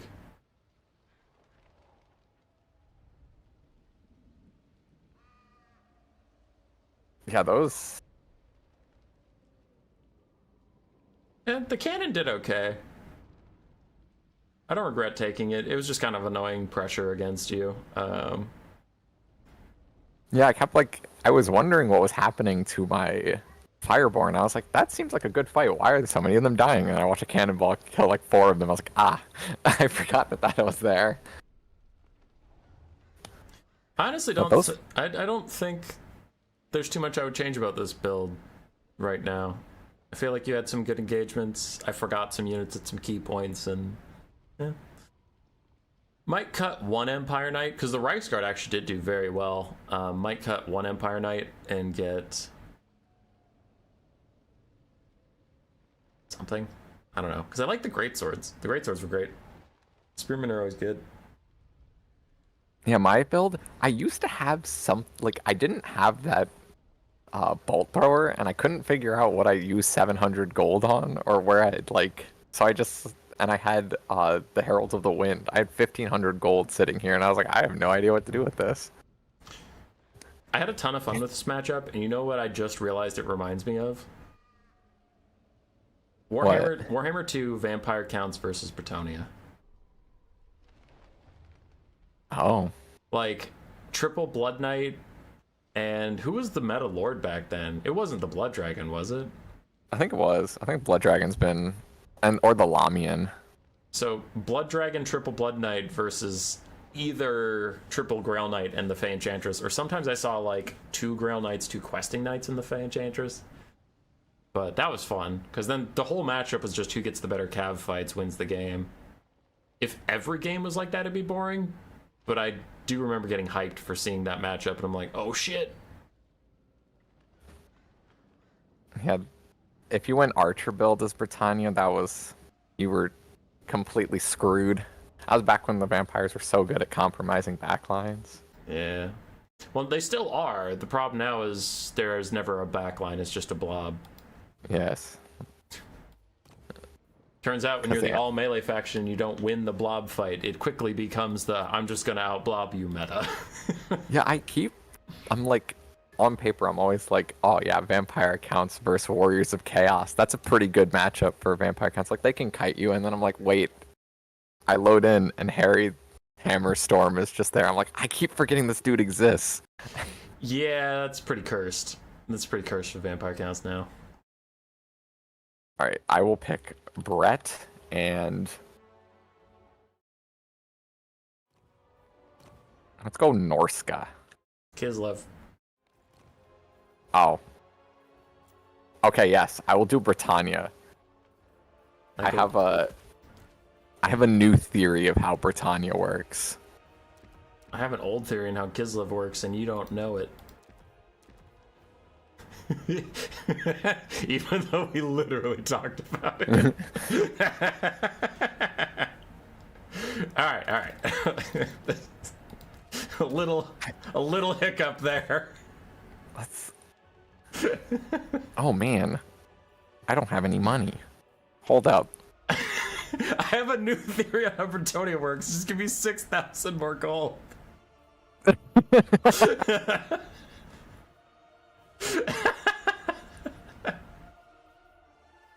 Holy shit. Okay. Whew.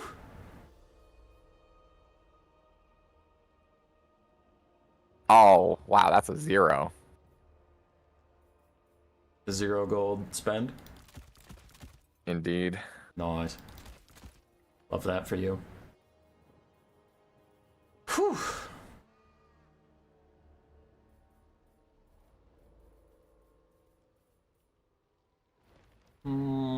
Okay.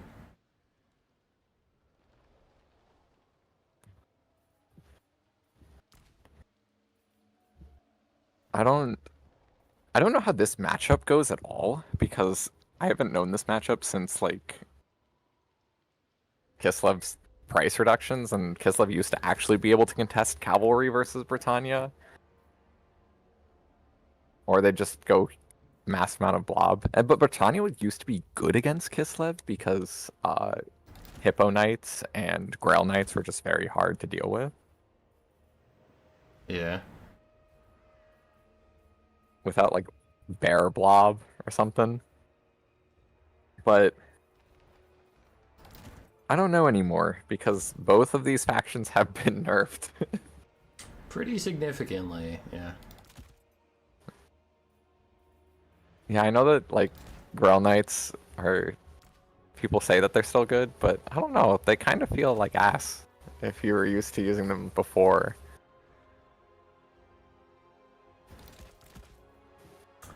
You know what Alright, else let's feels like ass now? The Incarnate Elemental of Beasts. I know this thing used to be overpowered, but, like, they didn't need to take it out back and shoot it. Oh yeah, no, that thing is horrible. I would never recommend taking that anymore. Yeah, it's not good. In fact, I think that seeing it is almost an auto loss, because it dies to everything. Like, unless you are against non-anti-large infantry, then it's fine. But the only way to heal it now is with Salek's Lullaby, which is 1 heal every, 90 seconds? Yeah. Which is really painful.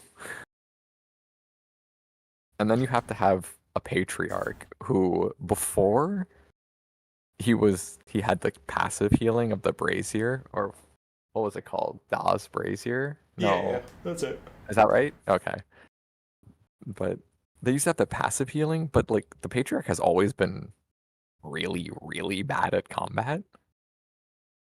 And he's like a 750 gold lord stripped down. So you've got only... And you take it for only healing. And he's worse than a caster. He's more expensive than a foot caster, and he's worse than a caster. And he can't do anything other than cast. So... And you need a caster with him. So Yeah. There's a lot of problems with bringing him in the first place. I took Boris versus Ryder in this matchup, and Boris himself felt really good, but the problem is taking a 2,300 gold melee lord and not having a caster yet, so then you need to get a caster too. Yeah, and then you also want healing for him. It's like, it's brutal. Yeah. I think there's, like, Boris is close to being relevant. I think he needs more mass on his bear. Because he has the problem of most horse combat lords, where if they're surrounded by infantry, they're not netted, but close enough. Like, if he has to fight his way out of infantry, if he can't just walk out of infantry. Now, if he's surrounded by cav, he should be stuck. That is fine. But when I was playing against Ryder's Bretonnia, and he got caught on some spearmen at arms, and, like, not even a blob of them, just a line, and I couldn't path him through, so I'd have to just pop Shard Blade and, like, terror out them. And I'm like, damn it. If a bear can't push through starved peasants, what's the point of the bear? Yeah, you kind of have to do like to play with Boris, you have to build like you're going to just blob fight with him, where you're just gonna. So you get like a bunch of other bears, you get him with the patriarch, and then you just throw him into like a central blob and try to force a pit fight, and it's like not how Hisla usually wants to play because they're not really good at blobbing anymore. Mm-hmm. And even if when they were good at blobbing, you wouldn't want Boris because that would make your blob way too expensive. It's true. So he sits on the he is on the verge of being good, and I really like him, so I bring him sometimes, but it's not ever the right choice.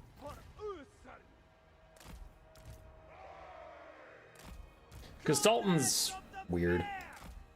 I bring Castalton exactly only in matchups where I think that my lord is going to get killed.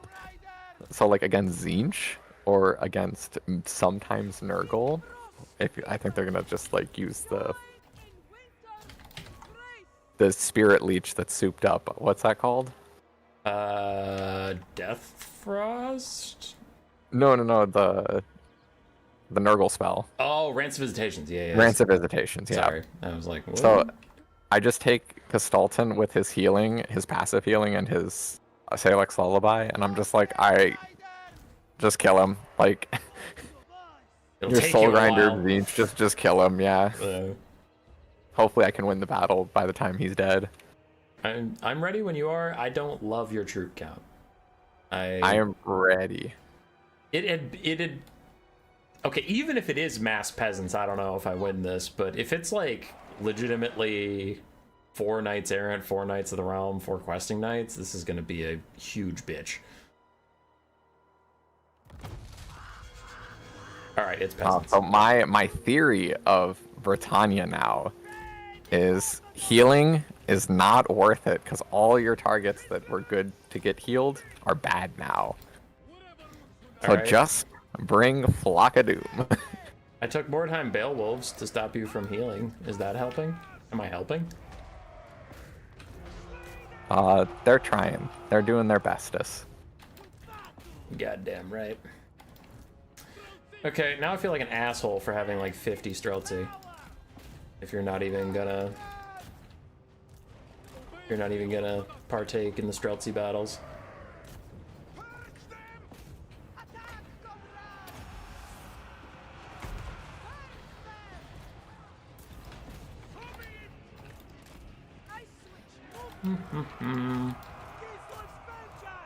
Oopsies, we walked into melee.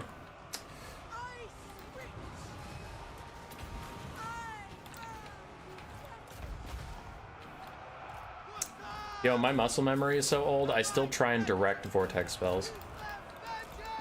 Oh wow, that is that is an old muscle memory. Those were the good times, man. That was back when this game had class.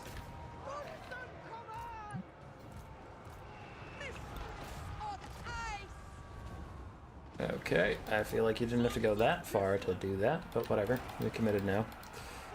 What are those Knights of the Realm? Alright. I cast ignoring that.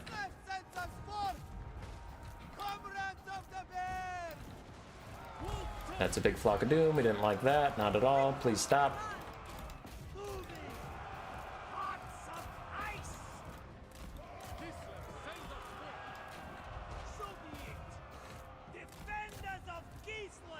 I don't know why these Streltsy aren't shooting, but that's also okay. Damn, I think you got this. It's just too many peasants. Oh, fuck! I forgot my warbears. Damn it! Nope, that's just on me. That's just forgetting warbears existed. That's not good. You can't do that. Oh, these Streltsy are kind of good at melee. Dude, I literally told you. Oh! Okay, ooh. Why don't you That listen cast, to me? that definitely helps you get back into this game.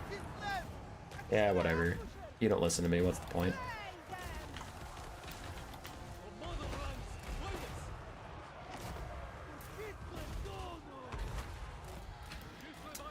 If you're not gonna listen, who will? That Hawks and Mishka was disgusting. That's what you get for blobbing up, punk.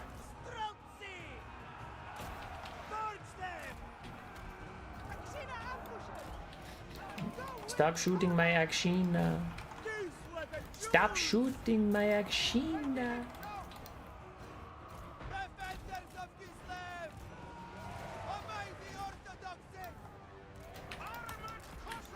Alright.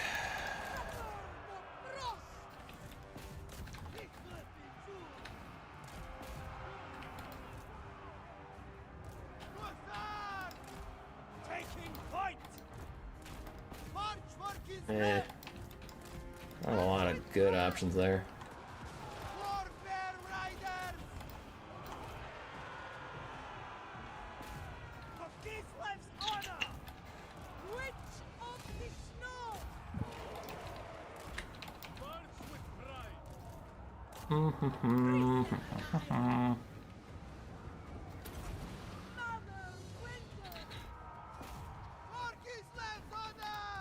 I know that's kind of like Lewin's whole thing, but I am surprised how well he's just sitting in the face of Warbear Riders. I didn't want him to land there. Okay. I have to like scroll down to make sure that he's got the path out. That's a secret tech for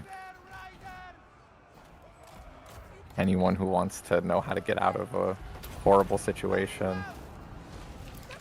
Scrolling is your friend. Oh, You mean the I part forgot where you you had get a net. netted? I was like, why is Lewin not moving? Wait, how did the net wear off already? I thought the thing lasted forever. No, that thing, they nerfed the crap out of that net. God damn it, Plug That Penguin. net doesn't last any time. See, this is what I hate losing to. I hate losing to stupid bullshit. There was a bug. There was a bug where my Warbear Riders didn't come with the rest of my army because I forgot to click on them. That's a bug. That's a fucked up bug. You had me like, wait, oh shit, was that a bug? I thought that the net actually just lasted no time anymore. No, it's bugged. My Warbear Riders were netted at the start of the game for 3 minutes. Damn. The Peasant Tide of Bretonnia did work. Yeah, see, I think that the healing meta is over for Bretonnia. That caster did great value. Because Britannia's huge problem, like historical problem, has been dealing with infantry blobs. So just like Flock of Doom them.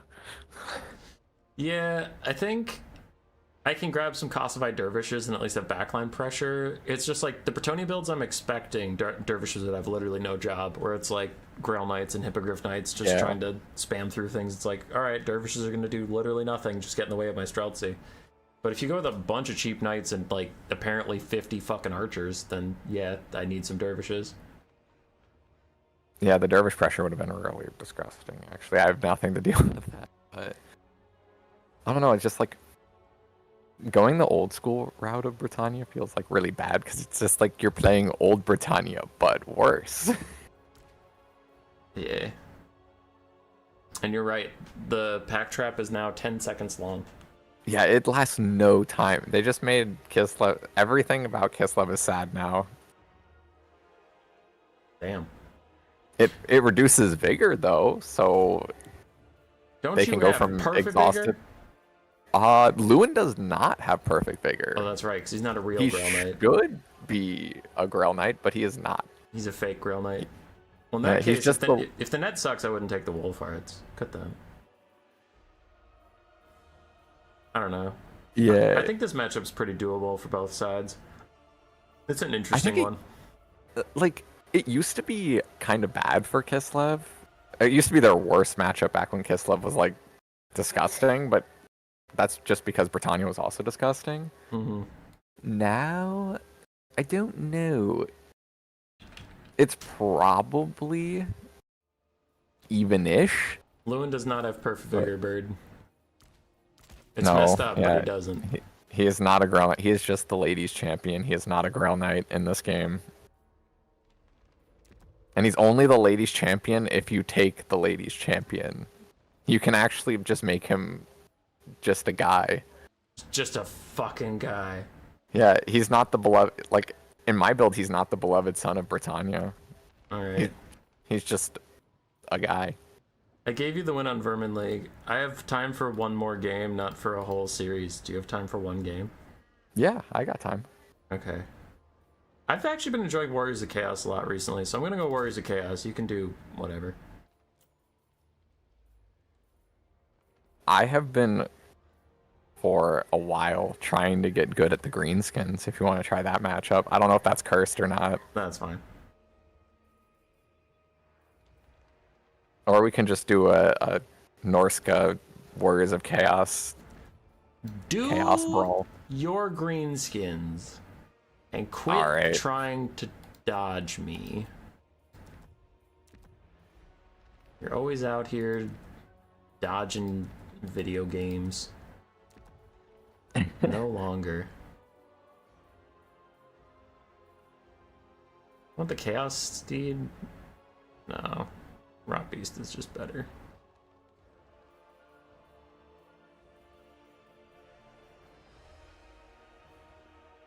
Is the knockoff chicken good? Which knockoff chicken?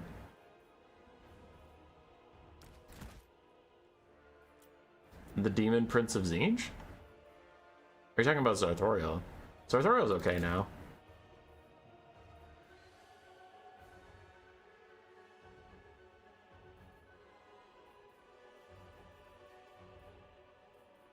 God damn it. I got distracted and now I lost my perfect build. I was done with my entire build, but now I'm not.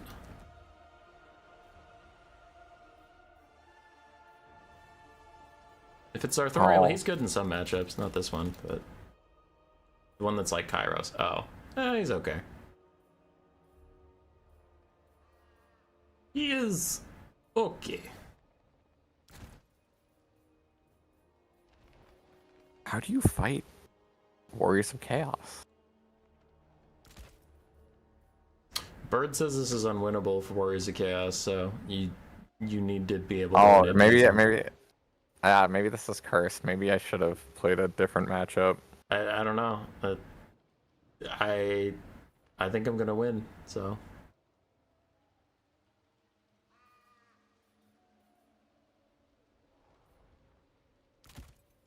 Also, Bird's probably like calculating that I'm actually sort of okay at the greenskins, which is just a mistake on his part. Alright. This kinda looks good. A little bit. I think. That's cool. You're gonna need to do better than kinda looks good. Bloody hands. I need one less mark if I'm gonna do that, so I guess I'll cut those. But those are really good. Is there ever a reason not to take 4 marks? Like, sometimes I feel like I take units just to fill out the mark requirement, not because, like, I need the unit. Should I ever just be like, nah, I don't need to fill out my marks? I don't know. Yeah, I don't know, I think you should always have your marks. Human Boy, is your donation button turned off? It shouldn't be. What the hell? I don't know. We have people gifting memberships, that's pretty much donating. Is that not a thing?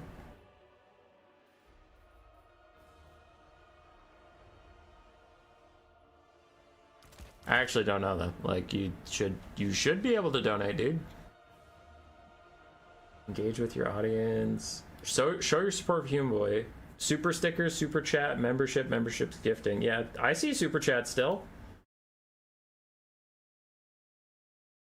Does it only allow me to give me money? Because that's kind of fucked up. Okay. It's funny, I have the entire build I want, and then I have 1,300 gold left, and I'm like, what do I do with this? I don't need it. The feel when you have too much money. It's wild. It's a wild feel. 1300, that's enough for like a Chaos Knight, a fully kitted, Exalted Hero. Yeah, I don't I don't know, that's all I have got. I don't have much of a front line, but it's like, okay, I'm just gonna feed them into the greenskin blender and they're gonna die, so who gives a fuck? You could go Chosen of Khorne, my favorite. Oh, Chosen to Khorne dual weapons are actually one of my favorite units in the entire game. There's few matchups where they're good, but when they are good, I just love watching them buzz off. Before the Tomb Kings got their cat buffs, I loved taking 2 Chosen of Khorne. Yes, oh my god, I love the Penta Chosen builds versus Tomb Kings, and now those damn cats. Cetra's finally good, but at what cost?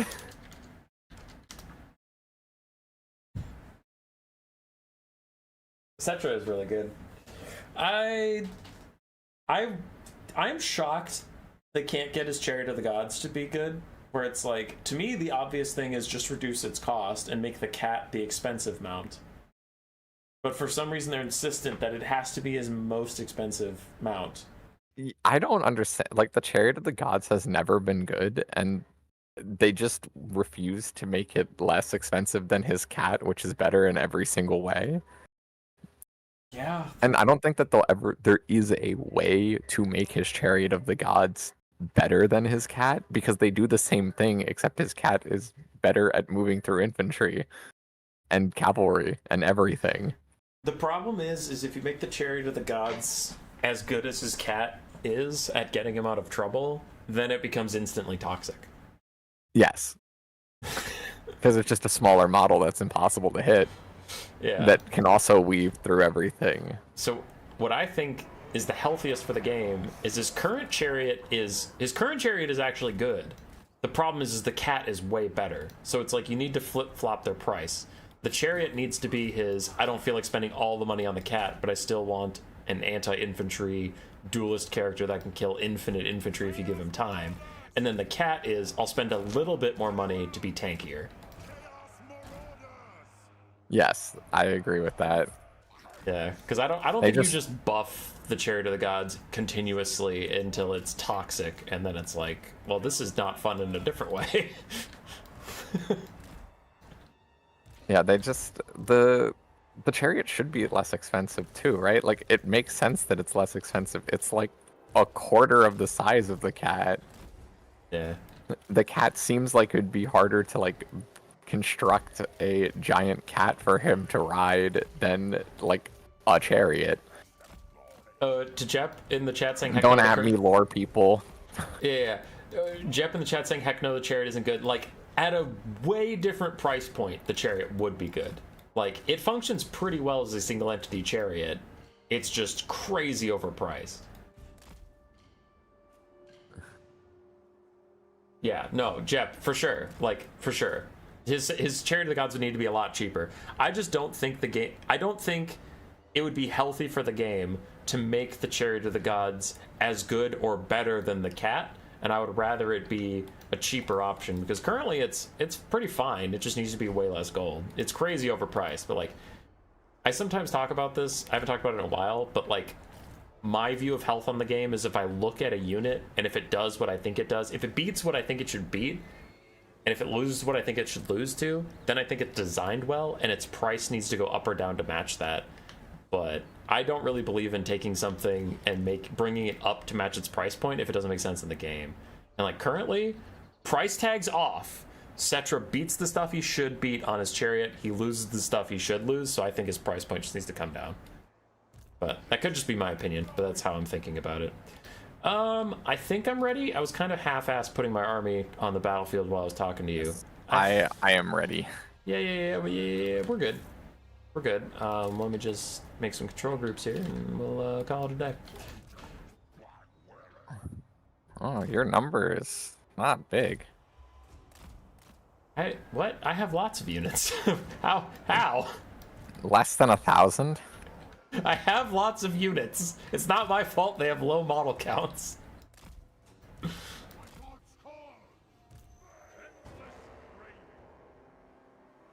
don't remember the last time an SEM was good that people stayed happy with. Yeah, but like, chariots specifically, Like a steam tank and land ships are chariots, and we're all seeing how that's working out. Just the Total War engine is not built for chariots to do damage. Alright, I'm ready. Single entity chariots. Yeah. It can very quickly become very toxic. Fucking steam Especially if tank. those chariots do things like shoot everybody as they move. Yeah. But apparently they don't do that in Melee anymore, right? As long as you're giving them movement orders, they'll shoot. So, you can kind of do it if you micro. Yeah. Alright. Last game of the night. It's gonna be a W. Let's go. Let's Oh, you're do right. it. My troop count is crazy low. Yeah. Well, I have a bunch of units, just not a lot of infantry. Ah, Gorby's chariots, yep. Gorby's chariots are actually good. They're 1,200 gold, Keep but forgetting that they exist. But yeah, yeah, it's because they were bad do for so seem. long. I used to actually like that unit, and then I should probably try it again. But Warriors of Chaos is so weird to me now, with all their marks. Oh! It's that spell we were just talking about. Yo, green beans hate getting Lord sniped. I brought the Lord snipe spell. I feel like my infantry build is not good for this situation. Yeah, probably not.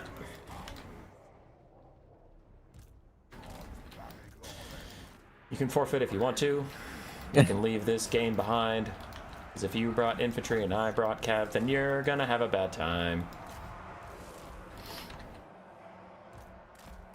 Watch me fuck it up anyway. That's the thing, is if you play badly, any build is a bad build.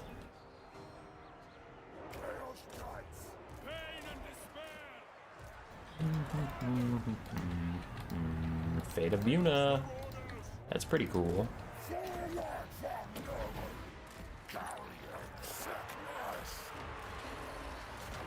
No! Oh, that's so bad. I accidentally threw my gobos directly into my own men. I see that My happening. black orcs. I'm fine with how that's going down.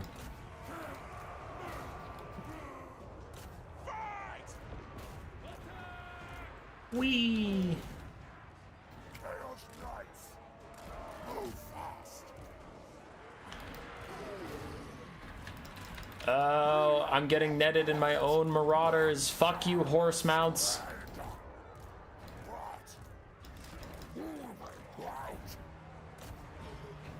Horse mounts are butt cheeks.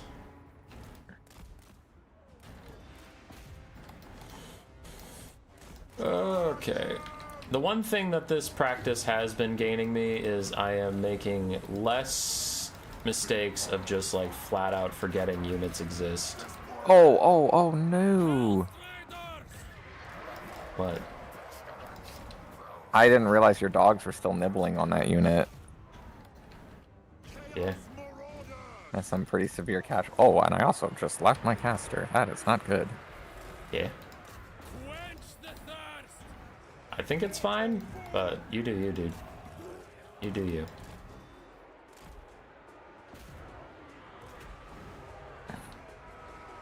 Oh god, those spinning loons. I think, see, here's the thing, is I think they're not on as low of a cooldown as I feel like they are. I think it's that you have two different loon casting units, and even though they look far away on the map, they're actually pretty close to each other. Because I keep seeing loons just going through the same area, and I'm like, what the fuck is going on It's here? probably both. Because the loons are not on the cooldown that you would expect them to be, because here they come again. Alright, that's a little wild.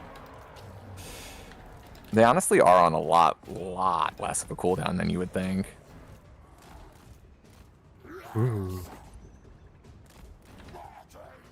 You're gonna be so pissed.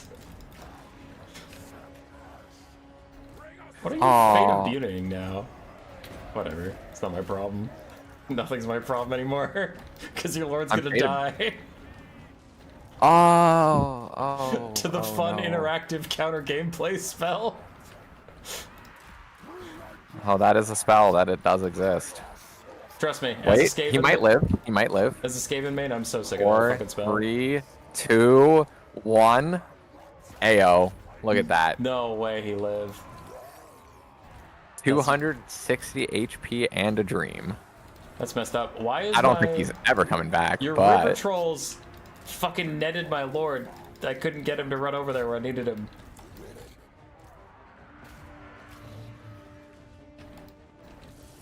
Alright. Nice Fate of Bune onto my spawn, jerk.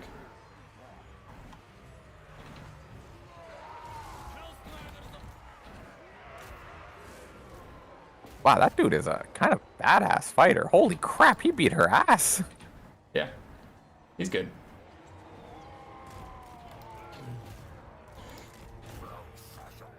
We got ourselves a game, people. Getting a little spooky out here. Is this actually... I think I might be, like, banking on a Black Orc carry, which is not something that you hear very often. Yeah. And I'm banking on your lord actually dying to those dogs that are chomping on his butt. Don't let him get off the map. Do that 75 more HP damage, please. I would like the lord is killed debuff. No! Just kill him! He has 40 HP, you stupid bastard! 25, go! Just... Did he die? I don't think so. I think he got off. Lord fled recently. God. Oh my god, he survived. Dude, that dog was jumping on him when he got off the map. I think that was gonna be the kill too. That's so fucked up. Alright, whatever. Whatever, bro.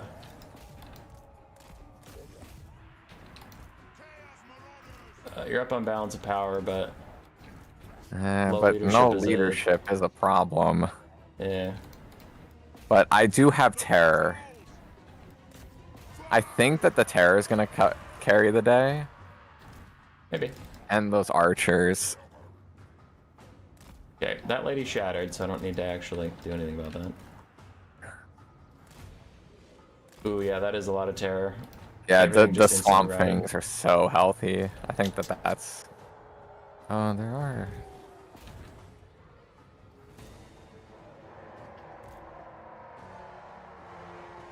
Come on, get your charge bonus.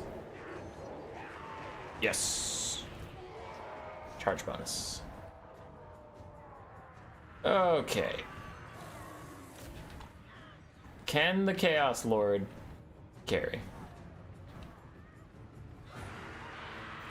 I think he's good, but I don't know if he's that good. He's pretty good. And your leadership is negative. Wow, those rot beasts are really big. Yeah, I have an armor-piercing rot beast.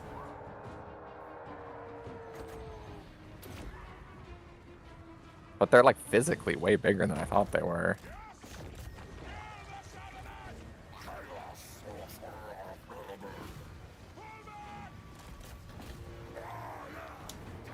Is that upgraded? Yeah.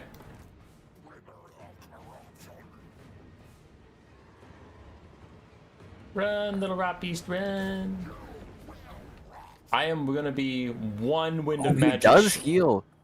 Yeah, he heals. I'm gonna be one wind of magic short of another one, and also that did way less against your swamp things than I had hoped. I know it's a single entity targeting spell, I'm not complaining, but I was hoping it would do more. So Do you have a one off of a overcast or of an undercast? One off of an undercast. It costs 15, I have 14. So I'm just gonna melee grind fight. You wanna fast forward or no? Yeah, we can do that. Okay. I'll do times This 2 is... so you can still I micro a little bit. think he can't do it, but that healing is actually pretty... Yeah. It makes it a lot spicier. Yeah, and your swamp things are swamp things, but they're also still just trolls. Yeah, I'm out of Winds of Magic. I have 14 out of 15. That's depressing. Not that it would do much. I mean, it overcasted that little. My ITP? No. So if my leadership falls, I'm actually just going to tear her out and lose.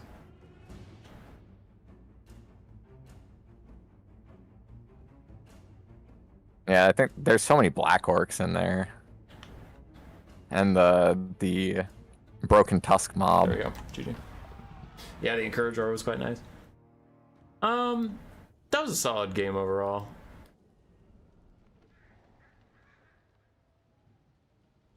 I can see why it's a rough matchup for the Warriors of Chaos, just because like there's not a lot they can do against the Boar Boys.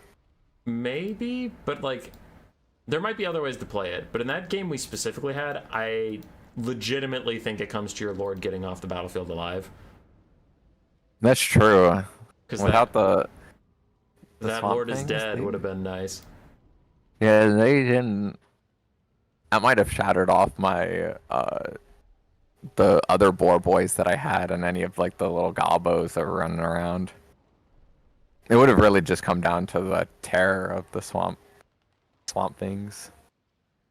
Yeah, you are right about the Boar Boy point though. I don't have a lot of armor piercing anti-large cav, and then the ones that I do, you have to index so heavily into them that greenskins are pretty good at just tearing them apart.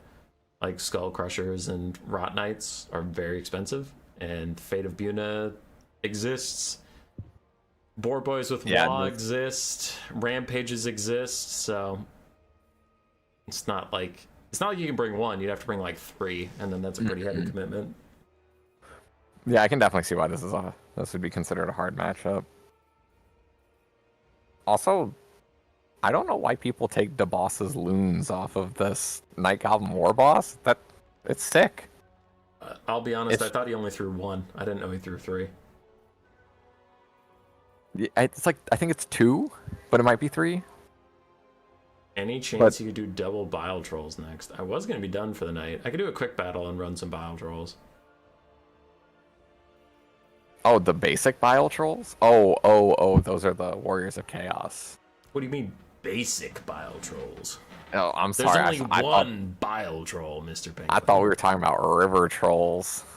I'm sorry, I got my trolls confused. Plague Drones versus Boar Boys, okay? Yeah, that's okay. The problem is those are on the Demons of Chaos. Not on Warriors of Chaos. Yeah, I don't have those. They would be good, though. Armor-piercing Flying Cav. Because I have Doom Knights, but those aren't armor-piercing, which... Then what's the fucking point? Yeah, I've like tried doing kite builds versus greenskins, which seems not great also because you get rampaged and run into bad fights. Mm-hmm. Ever since the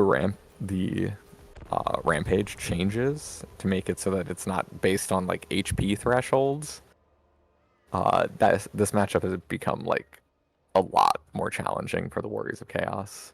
Because I've only ever played it from the Warriors of Chaos side. I've never played it from the greenskin side before. Greenskins are fun. I think they're my second favorite. Well, not favorite. Lizardmen are my second favorite right now. But like skill-wise, Greenskins are my second best faction. Still a go-to for me. I don't know. I feel like they're more versatile than people give them credit for, because people just take the Night Goblin War Boss, who is very good, but if there's ever a matchup he's not good in, then they're just like, well, Greenskins can't win, and I'm like, but Azhag's pretty good, Grom is good, Urzag is niche, but can be fine. Like, there are ways to do this. Yeah, I don't think I've ever taken any Lord other than the Night Goblin War Boss or Skarsnik. I feel like it's one of those two for me. Oh, Skarsnik's also pretty good, yeah. I'm like, how can I go without my fermented fungi and my Spite of the Mad Moon? The Spite of the Bad Moon. I don't really rate Spite of the Bad Moon that heavily, but maybe I'm just being a hater. I don't know, it's got bonus versus large. I see that and I take it on any roster. True. Bonus for Sarge is pretty good. Bretonnia has a whole lord and that's his only thing. Oh, Alberic. I was trying to think. I was like, who the hell? Yeah, Alberic. Like, people try to say that he's a good lord otherwise, but no, he's Braid of Bordello, and that's it. But now you can bless him as the lady. Give him the blessing of the lady, make him an actual Grail Knight, which you cannot do with Lewin. Yeah. Lewin's good now, though. I remember when he kind of used to be a meme for a really long time. Now I'm happy that he's just good. Oh yeah, Lewin is he's probably the best Lord on their roster. He's fantastic. Sword of Khorne is such a great debuff. And he heals himself, so you can bring your Beast Caster. And do it before they nerf Flock of Doom. They're never gonna nerf Flock of Doom. Never. I think they're talking about it, and Domination. I'm like, damn it! They can't keep getting away with this. What matchup is Grom good in? He's okay into High Elves. Not like incredible because the Rampage caster is better there, but he's pretty tanky, and his Chariot is good at sleuthing through spearman lines and harassing archers and getting back to your safety. You can't get him surrounded by the Fireborn or he'll die, but that's true of like literally any lord, so that doesn't make him special, right? Grom's fine into Skaven still. Again, just mass disruption, and he's pretty hard to kill if you keep him moving, and he's a good duelist versus any of the Skaven lords. And if you save Lucky Banner, don't use it when you're in melee, use it when you get Flensing Ruined. That makes him extra hard for the Skaven to kill. So Skaven, High Elves are both pretty good matchups for Grom. Those are two that are off the top of my head. I don't know any others without thinking about it pretty hard. VP, he's good. Yeah, Bird, I believe that for sure. Low model profile. Yeah, he's just... If you don't want your Lord to die, he's probably your best bet. But he used to be a complete menace. Now he's just okay. He's alright. Do you take Language of the Boys? Yeah. Yes? Okay. Yeah. Well, if the boys don't have their language, how can the boys talk to you about being boys? You know what? That's logic that I can't argue with. Can't argue with it because it's correct. What about degrade on his ears? Oh, reading the greenskin names is always hard for me. Degrade on his ear. Is he double Iron Blaster kiting me? That's fucked up, Penguin. Chat wanted double Bile Trolls and he donated, so now I owe him one, and I went on to Quick Battle to do it, and I'm getting double Iron Blasted. Right. Let me open stream. It's a fucked up thing, dude. Oh, you're against Incarnas. Yeah. I've hung out with him in voice a few times. Turns out, guy's a jerk. Oh, damn. Yeah, he sucks. He's always like, hey, human boy, I hope you're having a good day. And I'm like, dude, what the fuck? Wow, well, I hope he didn't hurt his feelings. It's impossible to hurt his feelings. He doesn't have any. Dude, I've tried. But he's just a man on a mission, and that mission is violence. Kill him with kindness. Well, I certainly can't kill him in real life. He's jacked. Jacked out of his mind. What, why did he take the Maw? What's that about? Like the spell? Yeah, he took the spell. That's kind of cool, actually. I don't know. I'm switching teams. I'm rooting for him now. Sorry. Alright. Okay. Jumping ship. We got Bile Trolls over here, and you're jumping ship. Okay, that is two Crushers teaming up on my Rot Knights, so I'm gonna heal the Rot Knights and make sure they don't die. Yep, okay, see all that damage they're taking? That's why we cast the Fleshy Abundance ahead of time. Will you land, you stupid demon prince? Alright, he landed, we're good. Kill the Crushers, kill the Crushers, kill them. with my plague drones. Everybody leave Greasus alone. We have to have an honorable man's duel. Get out of here. Get out of the way. I gotta fight Greasus. Is the ROR Rat Knight at all good? Yeah, they're solid. Like, on paper, they seem incredible, but I never see them. No, they're pretty solid. I have no complaints. How much do they cost? How much do they cost? 2,400, I think. 2,200. Okay, it's not bad. They only cost 400 more than a normal Rot Knight. Yeah, they get some damage resistance. I mostly take them for the higher stats. Like 59 melee defense on a knight unit is that's considerable. 5259. That is. Yeah, it's pretty hard for somebody to actually beat these guys. And they get the blessing of the lady, but it's evil. I mean, it's kind of fucked up to say that out loud, but I know what you mean. That is, in effect, the blessing of the lady, but, like, the fact that you would just throw the lady under the bus like that. It says the blessing of the Fly Lord. Yeah, but, like... He couldn't even come up with his own name. I'm gonna Uber heal these just Marauders. like, that name is so sick, I'm gonna take it. You're supposed to be the healthiest motherfucking Marauders.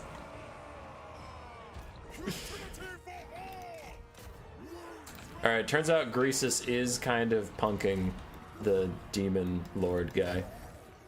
I didn't use any self-healing on my Demon Lord because that felt like an unfair duel.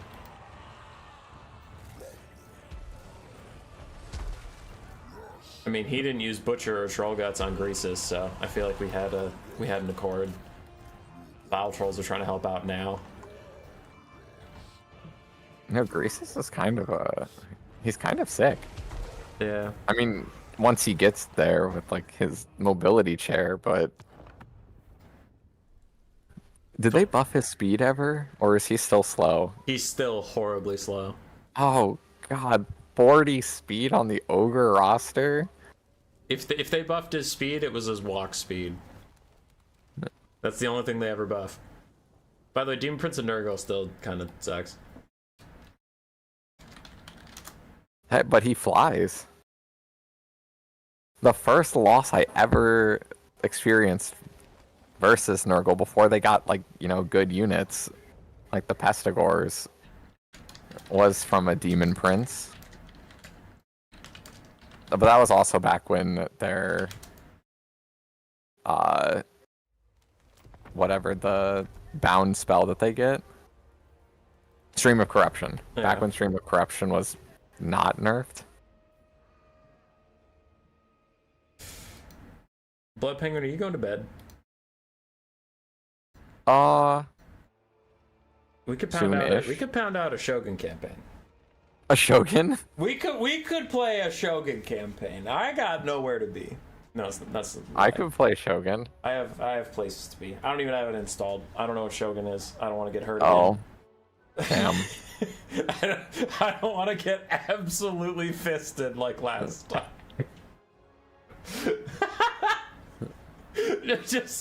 I just boot up a Shogun game. I'm like, I never got to play this game's multiplayer, and you just run circles around me. Yeah, it's playing a Shogun. You're sitting there and you're like, I have a full army, and then like you just watch as a one line of guns fires, and you're just like, your entire like front line is evaporated in like 3 seconds. You're like, oh okay, I guess I have half an army now. Yeah, I guess I messed that up. That game is, a lot of it is about like positioning and stuff, and then just it explodes and everything is done in 5 seconds, and you're like, okay. Did you watch our most recent tier list? Yes. I remember that the ogres were in B. That's because Flying Taco came in. Yeah. That's messed up. That was pretty That was a pretty unhinged take. I'm not gonna lie. I think our quality of guests has gone pretty far down. Damn. Yeah. Because I used to be able to pretend I was making a tier list with authenticity because you guys sound the exact same. I've been told. So then people are like, wow, he got authenticity to do this with him? And I'm like, I mean, sure. And then if they figured out it wasn't authenticity, then it's still Faction War winner Blood Penguin. So either way, it's good. Now I'm schlubbing it with Strat Game and Black Knight. And... yeah, only like other great players. Nah, dude. When's the last time Black Knight won the Warpstone Cup? I've never won the Warpstone Cup. Literally one person has won the Warpstone Cup, and it was Alfredino. There was only one so far. I don't know. And see, I'm looking at the tier list rankings right now, and Tzeentch is not at the top, and neither is the Demons of Chaos. So this could not be an Alfredino list. This could not be an Alfredino list. I don't know. Alfredino could probably tell me that the Dwarves are a bad faction, like D tier, and I'd believe him. I get frustrated with Alfred because I love the guy. He's great. He's great. But when we talk about the game, we see certain things in a very different way. He sees a lot of things in a very interesting and unique way, and I did an interview with him that's on the channel that's really informative on that. But sometimes he'll say the wildest shit, and then when I disagree with him, he's like, prove it, and we'll play a game, and because he's so much better than me, he wins. But I'm like, but you didn't beat me because nasty skulkers are secretly OP. You beat me because I forgot my Warbear riders in the trees for 3 minutes at the start of the game. Exactly. This is like, if I ever read hot takes of his in like the Discord, I'm just like, I want to disagree with you, but I know that you'd just be like, fight me right now, and then I'd lose, and I'd be like, yeah, okay. I mean, I don't know if that proves your point, but I don't think I'm gonna win. That's the Alfredino classic. Is like, I think that's just how he keeps it fun for himself. Is he says like 9 things that are true and insightful and great, and then the 10th thing he's just trolling because he wants someone to challenge him. He wants someone to think that they can stand up to him, even if it's like insane. He's like, Tretch Craventail is actually the best lord the Skaven have, and he just throws it out there and waits. He waits for some hapless schlub to disagree with him. He's like, you want to fight? And that's how he gets his jollies, man. It's the one hand behind my back. This is true. Flying Taco's been playing again, though. So once he gets back in shape, there will be someone else who can actually tell Alfredino to shut up. Because the rest of us can't. He's already got ogres up in B tier, so Taco's really already good, affecting the list. He's really good. I've been playing with him recently, and like that micro is still super on point. I don't know. Okay, he is single-handedly dragging the ogres up 2 entire tiers. It's true. I've heard horror stories of people playing against Taco's ogres, and then like ogres are my 3rd best faction right now, and I'm like, these guys are struggling a little bit, and then people are like, have you heard of double scrap launcher kite? No. Well, Taco does that with like 2 crushers and this and that, and I'm like, that sounds miserable if you micro it perfectly, and he does. Yeah, ogres they're that faction that you're like, this faction has no they can't win this matchup at all, and then you just play against someone who's like really good, like Taco, and you're just like, what is happening right now? Yeah. Why am I being kited and pulled apart, and I'm just losing dudes all over the map? Well, Incar's just said something in chat that I feel similar about with Tomb Kings. Tomb Kings are a faction that until very recently, not even the patch, just like literally within the last 2 weeks, that whenever someone picked Tomb Kings, I had a good time. Even if I lost, it was fun. And then I played Pigman, and Pigman showed me the power of full cav, a couple chariots, and then Cetra on a kitty cat. Like, basically no infantry. Tomb King's bum rush. And it's like, it feels like they have 4,000 extra gold, and I'm like, how are you filling my screen with cavalry and chariots and a monster, and you still have the Ushopti Grepo ROR back there?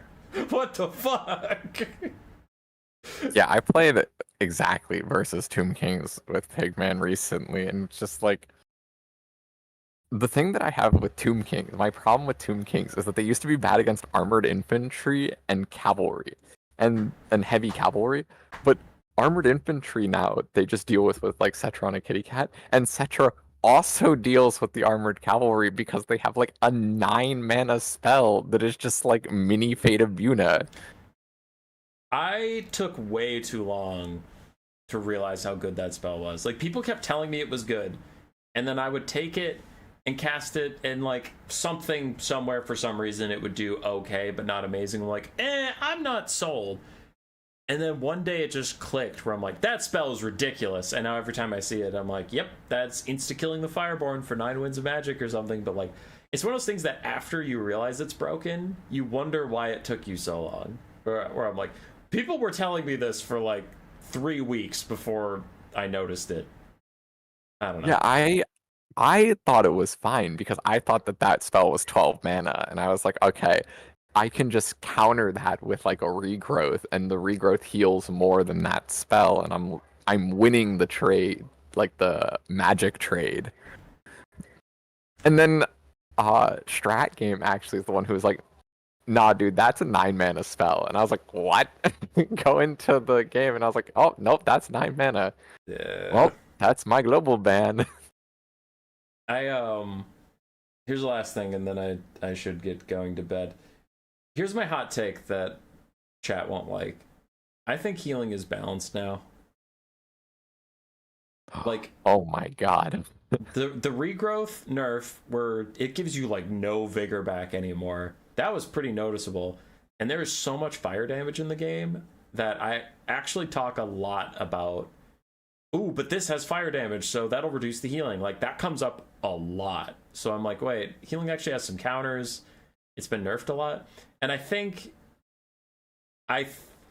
damage spells have gotten enough buffs. Like, Flock of Doom is crazy. Usirian's is crazy. Fate of Buna is still very popular. Like, I feel like damage caught up to healing, and healing came down a bit. That I think healing is fine.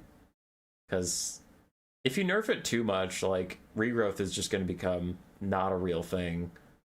I don't know. I mean, I agree. Like, Bretonnia, I think, used to be a faction that it was just 100% always bring a healing caster. Don't even think about it. Just heal knights. But I now actually think that going for the Flock of Doom is a really solid play, and even most of the time correct.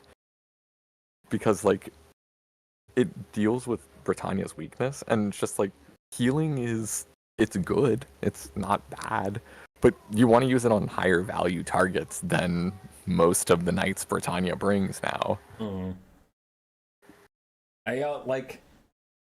I'm speaking in broad generalizations. Obviously, there's 1 or 2 spells for healing that are too strong or something, and there's 1 or 2 damage spells that are too strong, like Flock of Doom or Ransom Visitations. But general, across the game speaking, I feel like damage is getting into a better spot now, where it's like a real choice between healing or damage spells. Whether you're talking about Spirit Leech, Flock of Doom, Burning Head, Searing Doom, things like that. So I think the overall power level of damage and healing is appropriate, and I think I've been pushing CA pretty hard to buff and debuff spells to bring them into the game, but I'm kind of hoping they don't drag damage and healing down to the buff and debuff level. I'm hoping they bring buff and debuffs up. Like, yeah, I do miss the like Warhammer 2 days of like magic being actually really powerful. Like, I understand that it does feel a little bit bad when your entire army gets blown up by a single cast of Burning Head, but it was kind of cool. yeah, and you want your choices to be impactful. Like, I think it's a stale meta when it's just Spirit Leech versus Earthblood every single game. But where you're like, okay, I want Flock of Doom for my slow and constant damage versus blobs or group ups, but I want Burning Head for my like one big cataclysmic spell to break a front line and then I get straight through it, or Regrowth to heal up your big like monster or elite cavalry or something. I like those decisions being impactful. Buff and debuff spells for me have just fallen so far behind where it's like you need to create the situation for the buff and debuff to be good, and then you need to cast it, and it's underwhelming. Like Curse of Honor here is probably the best buff and debuff spell there is, and you still have to charge something in a cavalry fight and then flank it so that it can't retreat and then cast the spell, and all that will reward you with almost as much damage as Fate of Buna would have done anyway. Like, yeah, it's the like, only I don't know. exception is Plague of Rest. The only debuff that's actually great. Plague of Rust is actually great. You're right. But in broad generalizations, buffs and debuffs aren't doing too good. Yes. Probably, I don't think you should do this for every single one, but like you could use longer durations, cheaper casts, bigger AoEs, and then more potent effects. Like, you wouldn't give every spell all 4 of those, but you could be like, oh, Harmonic Convergence has a much longer duration. Oh, Curse of the Midnight Wind is 100 range, and make the circle like fucking huge. But then it's pretty expensive. Like, I think they need to get a little more creative with every debuff spell is 35 meters effective range. They're all in the teens for Winds of Magic, and they all do minus 24 melee attack. And it's like, yeah. What about one that does like minus 50? Just like, fuck it, send it, see what happens. Yeah, the amount of Winds of Magic that a lot of these spells cost is just crazy. Like, some of, like, Flaming Sword is the other one that's like, that's fine, but the reason it's fine is because it hits a huge area and it's only 8 mana. Yeah. And it gives like, 4 buffs: missile damage, weapon damage, flaming, and magic attacks. Yeah, it does like kind of a lot, but like a lot of these spells, like it's a Curse of Anrai here is like, that's 11 mana, right? It's 11 mana. It does like a speed debuff and then some accuracy melee stats in like accuracy. So it's like, it's a confused spell because it's already hitting like, oh, it affects ranged and like also cavalry, but like the range stuff just never matters. So you're paying like mana for that. Yeah. For stats, for debuff stats that just don't matter. And I brought this in the game when I was playing the High Elves, but I was bringing it mostly for the lore passive, the Shield of Safri. But Hand of Glory is another great example of a spell that just is like, it's only 4 mana, which is why it's like usable. Yeah. But it gives a melee attack buff and a reload skill buff. So you're never getting value out of both parts of that. True. Yeah, it's not great. I look at the Lore of Light, and it's like Light of Battle is unbreakable, but that's it. And I don't know. You're either on a roster where your units are elite enough, and maybe this is just a game 3 problem, but I don't remember there being a huge Light of Battle meta in Warhammer 2, so no rose tinted glasses for this one. But it's like, I feel like in game 3, elite units are pretty much unbreakable anyway. So taking a spell in case they think about breaking to make them unbreakable is like pretty whatever. For 6 mana, that's crazy. Yeah. And Foz Protection is another spell on the same roster that's like, it gives armor and melee defense, I think, which is slightly better, but it's just like, it's a spell that doesn't do a lot. I mean, it's way better than Light of Battle because it costs 2 less mana and it's still, or maybe only 1 less mana, but it actually gives pertinent buffs. But the only way I would ever really take it is if I'm taking it on Alarielle, because Alarielle has a bunch of lore passives that having a cheap caster You beat me to it, but that's the big thing is fucking exorcism Oh sucks. god, it's so bad. For leadership and ITP, when you It cast used to Light be- of Battle, that makes you unbreakable. So literally, there is no synergy between that spell. Well, and its exorcism passive. used to be worse because it used to be like it used to only affect if you were against undead, I think. Yeah, I think Back you're in right. like game 1 or 2, it used to be completely horrible. Like, yeah, I do think some of these things need to be rekitted because, like, I get what they want to do with the Lore of Light, but it's just not. It doesn't actually synergize with the real kit. I get what they want to do with the Lore of Heavens, but that's so fucking niche, where it's like, I don't know. The Lore of Fire is amazing because Flaming Sword of Ruin is good because of all the things we mentioned. But also, you just flat out get 20% more damage from Yeah. anything you cast on it because Kindle Flame is great. Lore of Death, Life Leeching is almost always great unless you're literally just taking Fate of Buna. Then you can skip it. Lore of Beasts, Wild Heart is great. It's Arcane Conduit on any caster. Like, there are casters that already have Arcane Conduit. Like, Norska? Norska doesn't have any fucking power recharge. They would kill for Lore of Beasts. And you look at, like, Lore of Heavens and Lore of Light, and you're like, oh boy. Lord of Heavens is so funny. The Rolling Skies has to be like the worst lore passive in the game. You gotta be flying, and then it's a pretty good debuff for a little bit. Yeah, it's only lasts like how many 7 seconds? Something ridiculously low. Bird, I know you like Foz, but you and you have some hot takes. I don't Boss see- protection. Oh, it's actually a long duration. I didn't realize Rolling Skies was that good. Ooh. Rolling Sky's good, That's but you cool. have to be fighting flying Yeah, you have to be units flying. in melee. But Foz protection is only good if it is on exactly Alariel. That is my like what I think, because Lariel has the Lore of Life passive and she has Shield of Sapphire. And if you want, I think she has one more lore passive, but I always take it off, so I don't remember which one it is. Mhm. But she can trigger both of those lore passives with, and you just use Foz protection and Earthblood, and you just go back and forth between those two. Lore of Shadows also has one of the worst. Smoke and Mirrors. Yeah, 10% smoke and speed. mirrors. It used to be 12 movement speed, and then it got nerfed when they changed all the numbers to more even numbers. Good thing they nerfed it. It was OP. I think, like, it's in theory good, but speed is such a suggestion stat where, I don't know. Speed, Yeah. Are you Charge charging? acceleration can give you like 30 extra movement speed. Are you going up or downhill? Are your units reforming, or are they already together? Because if you have one cavalry unit that's trying to catch up with the group, it slows the group by like 60%.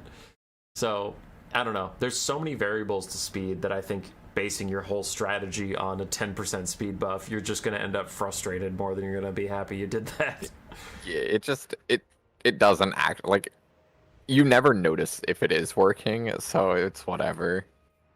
Lore of Metal, that's the only one that I like actually go back and forth between. Like sometimes I put it on, sometimes I don't put it on, the metal shaping. Because like if you are casting like Plague of Rust, there's no reason not to take metal shifting because it just nerfs their armor even more. Mm-hmm. But it's, if you're not like if you're using more of like Searing Doom, then it doesn't like super matter. If they don't have a ton of armor on their roster, then you don't need metal shifting. But it's not bad. That's probably the most like, yeah, it's a pretty good one that of like most of the rosters or the spell list. I've said this a million times, but I have to go to bed. But when we're Yeah. talking about spells, there's one Lore of Magic that CA released and they made you pay money for, and yet for some reason it sucks ass, and it's the Chaos Dwarves. The Lore of Hashit's Oh, terrible. Killing Fire? Yeah, the only spell that I use there is the Curse of Hashut, which is it's just Spirit Leech. If you overcast it, it costs twice a Spirit Leech and doesn't quite deal twice a Spirit Leech worth of damage, but it's okay. Killing Fire is thought that it was not great, and then I realized that it's only in a 55-meter radius of the caster, and I was like, it's actively horrible. I've tried strategies where you take a cheap spell and just spam the cheap spell to get Killing Fire, but Burning Wrath is super janky, so I can't cast that over and over again. And then Dark Subjugation is a pretty decent debuff, but not something I can just throw out willy-nilly. It needs to be in a specific situation, so it's like, I can't even spam out Killing Fire, so it just sucks even worse. Like, Ash Storm, how much? It's like 7 mana, I think. It's 10. Ash Storm is 10 mana? It's 10 mana. I'm looking at it right now. What? You want to pay 10 Winds of Magic for 25% speed debuff and 20% weakness to fire damage? You know the Lure of Fire, Kindle Flame passive that's global. Oh my god, I didn't realize it was 10. I thought it was 7 mana. It's 10. That's what it should be. For an area of effect that another lore on this roster has a global passive for. Yeah, that's pretty horrible. Yeah, they, like, Killing Fire should just, if it's gonna be that, like, hideous range, like, the radius of it is so low, it should deal, like, real damage. Like, I mean, Kiss of the Deep is another lore that's just, like, completely horrible. But at least it's global. At least if you're tide calling them, you'll get a couple thousand damage value out of it over the course of a long game. Killing Fire, your lord has to be in danger, and they have to be surrounded by, like, a lot of units for it to start getting value. So, like, it should deal dual damage as opposed to, like, the couple hundred it deals if you're in melee. Mm-hmm. I don't know why, but I feel like wind spells in game 3, whoever designed the wind spells in game 2 quit, and no one else can figure out how wind spells work, because Blossom Wind, Wall of Wind and Fire, Biting Wind, and then Hellhammer all fucking suck. They all suck in different ways, too, which is what's interesting about it. It's like, Biting Wind just deals no damage. Wall of Wind and Fire is so hilariously slow that you can walk away from it with infantry. And, what was the other one? The Hammer of Hot Shoot. It takes, you can see it coming from, like, a mile away, and it costs so much mana that, like, if you hit the Hellhammer, it actually is fine. The problem is it's like 16 mana, and you will whiff it if your opponent is paying attention. Yeah. The Wall of Wind and Fire is my favorite, though, because, like, against the AI, it's super good because it's a really cheap spell that just goes really slowly. But it's so slow that you can actually walk away from it. Blossom Wind is weird because it's stat card, kind of what Tequila Sense is talking about. Its stat card looks really good. 100% armor piercing damage. It gives blinded, only 9 winds of magic. But it has the wind-up time of the, what's that Phoenix one? The Phoenix pops up and rolls down the line. Oh, the Fiery Convocation. Yeah, it has that level of wind-up time. It takes so long to fucking cast. And it honestly just doesn't feel like it does enough damage. Like, it's on paper, it, like, deals 100% armor piercing damage, but then you hit people and you're like, oh, wow. And this is like, Fiery Convocation got the same treatment. I don't, like, in Warhammer 2, Fiery Convocation would just annihilate a unit if it hit it. Like, completely annihilate it. Which made sense because it had, like, a legitimate 6-second wind-up time. So, like, if you got hit by it, you should have moved.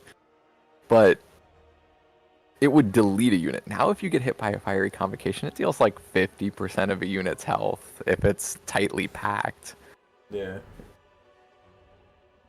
How come they don't have casting time in the tooltip yet? I don't know. They don't have it yet. You can right click and watch the animation that it gives you. Yeah. Now I want to go see how long it takes to cast Blossom Wind. Now that you remind me, you can just watch it happen. Yeah. I don't know. Blossom Wind just doesn't feel like it does any damage. I guess it does like half the damage of a Fiery Convocation, but Fiery Convocation doesn't feel like it does a lot of damage now. True. And Blossom Wind only costs what, like 5 mana less than a Fiery Convocation, so you're paying only 5 mana less for a spell that does less. And Yeah. will still whiff. Like, maybe in Domination you can get away with hitting these. At least, Blossom Wind's effect before you cast it is just like a little bit of like rose petals and stuff, so it's kind of hard to see. Fiery Convocation, the Phoenix jumps into the sky, so like even if you're not at all, you're on the other side of the map, you can just see the Phoenix go into the sky and you're like, oh, okay, I need to start moving my troops. And by the time that the Phoenix actually comes down, you usually have gotten out of the way.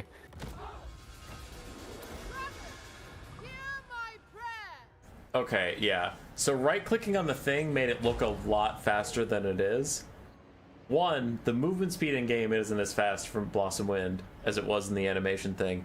And the wind-up time, because I have to click it, put it on the ground, there's no animation while it's winding up there, and then the pink blossom appears, it spins, then it starts moving. So it's like, actual cast to actual movement time is pretty fucking long. Yeah. It goes like quite a distance. Yeah, it goes really far, but I don't know. It's just like not quite there. I miss when Pendulum was good. Yeah, then they brought it back, and now it's back in the pits. It's a Brought it back extreme... is one way of calling that. It was literally one-shotting everything.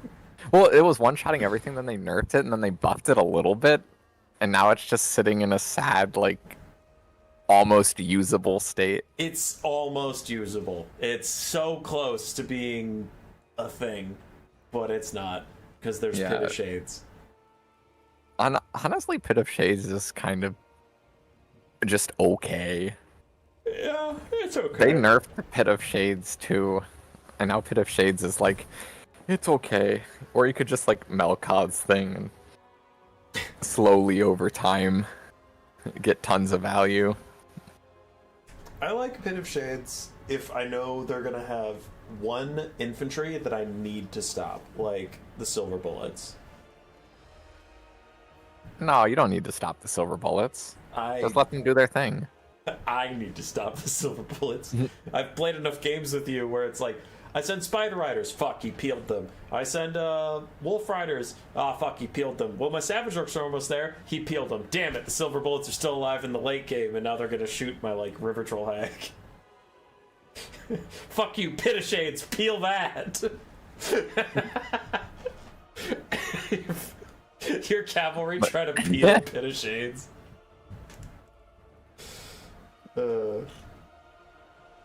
Alright. Yep.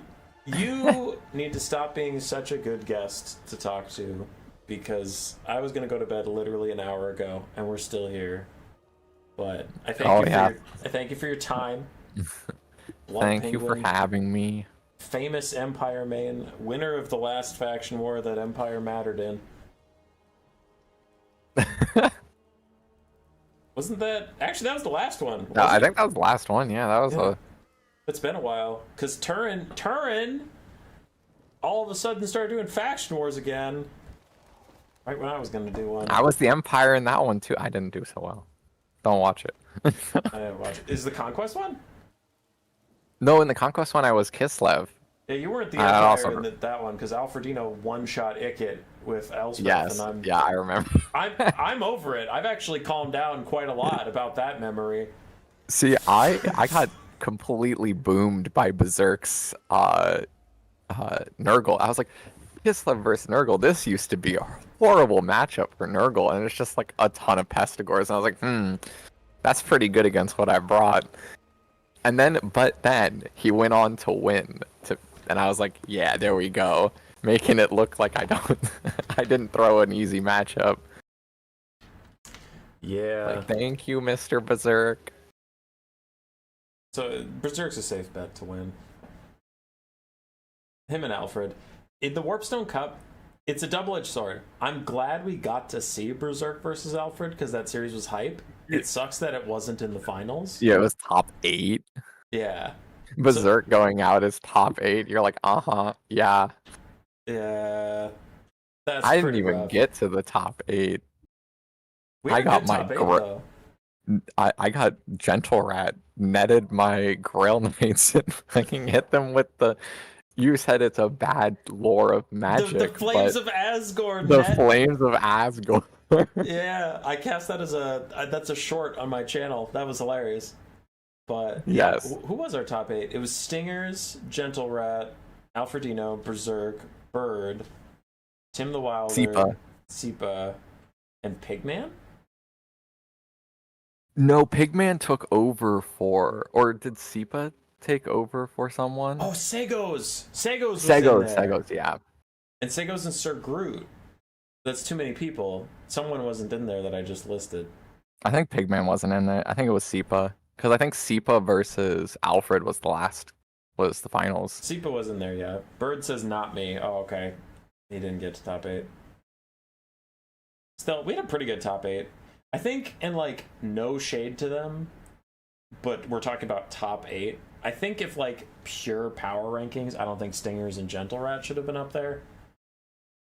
Like, compared to everyone in the scene right now. But like, 6 out of 8 being legit people I would put in the top 8 is pretty good.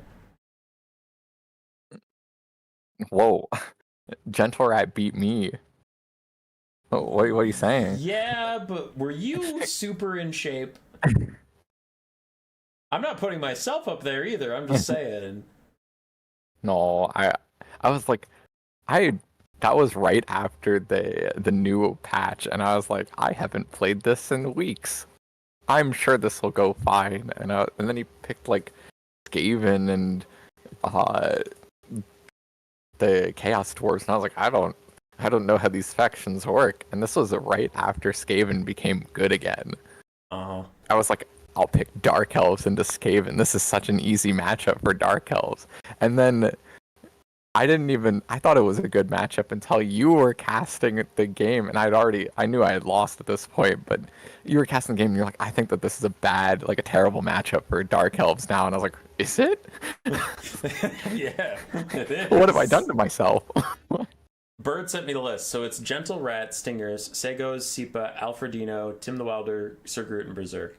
So, to defend myself, I think Gentle Rat and Stingers are great. They got further than I did in the tournament, and I think they deserved that. They both played better than I did. I think Gentle Rat versus Blood Penguin's an upset, but even if he earned that spot, let's not, I mean, he did earn that spot by beating you, so even if it was an upset, he earned that. But I still think, like, the green one had scheduling issues. I think the green one is better than the Gentle Rat and Stingers. Hanniden's had scheduling issues. Hanniden's was tearing up his bracket, but he couldn't be there for the live days, so he had to drop out. And I think Hanniden's was playing better than those two. I think Bird had a tough bracket, because Bird he's been playing really well recently, and he didn't get to the top 8. I think he had to fight Alfred for the spot. So there's 3 players off the top of my head that are, in my opinion, a little better than Gentle Rat and Stingers, but like, I still think we got a really good top 8 for a tournament. There wasn't too much disappointments. Like, imagine like Berserk and Alfredino had to fight to get into the top 8, and one of them didn't even make it to the top 8. That would have been sad. Imagine if like Tim the Wilder and Seepa had to fight each other before getting to top 8. So like, we got a lot of the people that were the best at that time in the top 8. So Yeah, and the finals was actually really good. It was like really hype. It was Zinch versus Zinch was the last game, right? That was it was really good. Yeah, that was a really good game for a faction that I completely hate. And Seepa was crushing it. He actually played pretty damn well that whole tournament. I was so sad what happened with the CA thing, man. The last minute switch to Twitch, and it's like, fuck. Oh yeah, that was like literally 3 days before we were gonna stream. They're like, by the way, you're cool doing it on Twitch, right? And I'm like, we said YouTube, and they're like, yeah, we want to run some Pharaoh stuff on YouTube. And I'm like, fuck, no, I don't stream on Twitch. There's gonna be a horrible crossover of audience. Yeah, I actually forgot that was a thing that happened. Oh, I was so pissed. And then they forgot to post it on their Twitter, so no one even knew it was happening. It was on a different platform than we had planned, and then they forgot to tell anybody it was happening. So it's just... I mean, we still had 500 viewers average, so it's way better than anything I normally do, but it was really funny how much went wrong, like, right before the stream was going to start. And we've been planning this for, like, 5 months together. And they crushed it. I'm not trying to shit on CA. They crushed it with the planning for 5 months. It was just on the finish line. They tripped twice in a row. Yeah. It was brutal. But, like, they kept me in the They loop. they took their hands off the handlebars right before the end. Just Yeah. had to walk their bike across the line. But they gave me a ton of heads up on when patches were coming, when hot fixes were coming, so that I could save replays and cast them correctly. They gave me a heads up on what changes were coming so that I could make promotional materials correctly. Like, they did a ton of great things. I'm not just trying to shit on CA, but it was really funny. Those two things happened. So, yeah. All right. Get All out right, of yeah, here, you should probably go to bed. Yeah. we said bye like 3 times. That's what you get for being a good person. All right. Take care. All right, good night. I hope you enjoyed the Human Boy and Blood Penguin podcast, apparently. Take care, everybody. Take care. Hopefully you had a good time.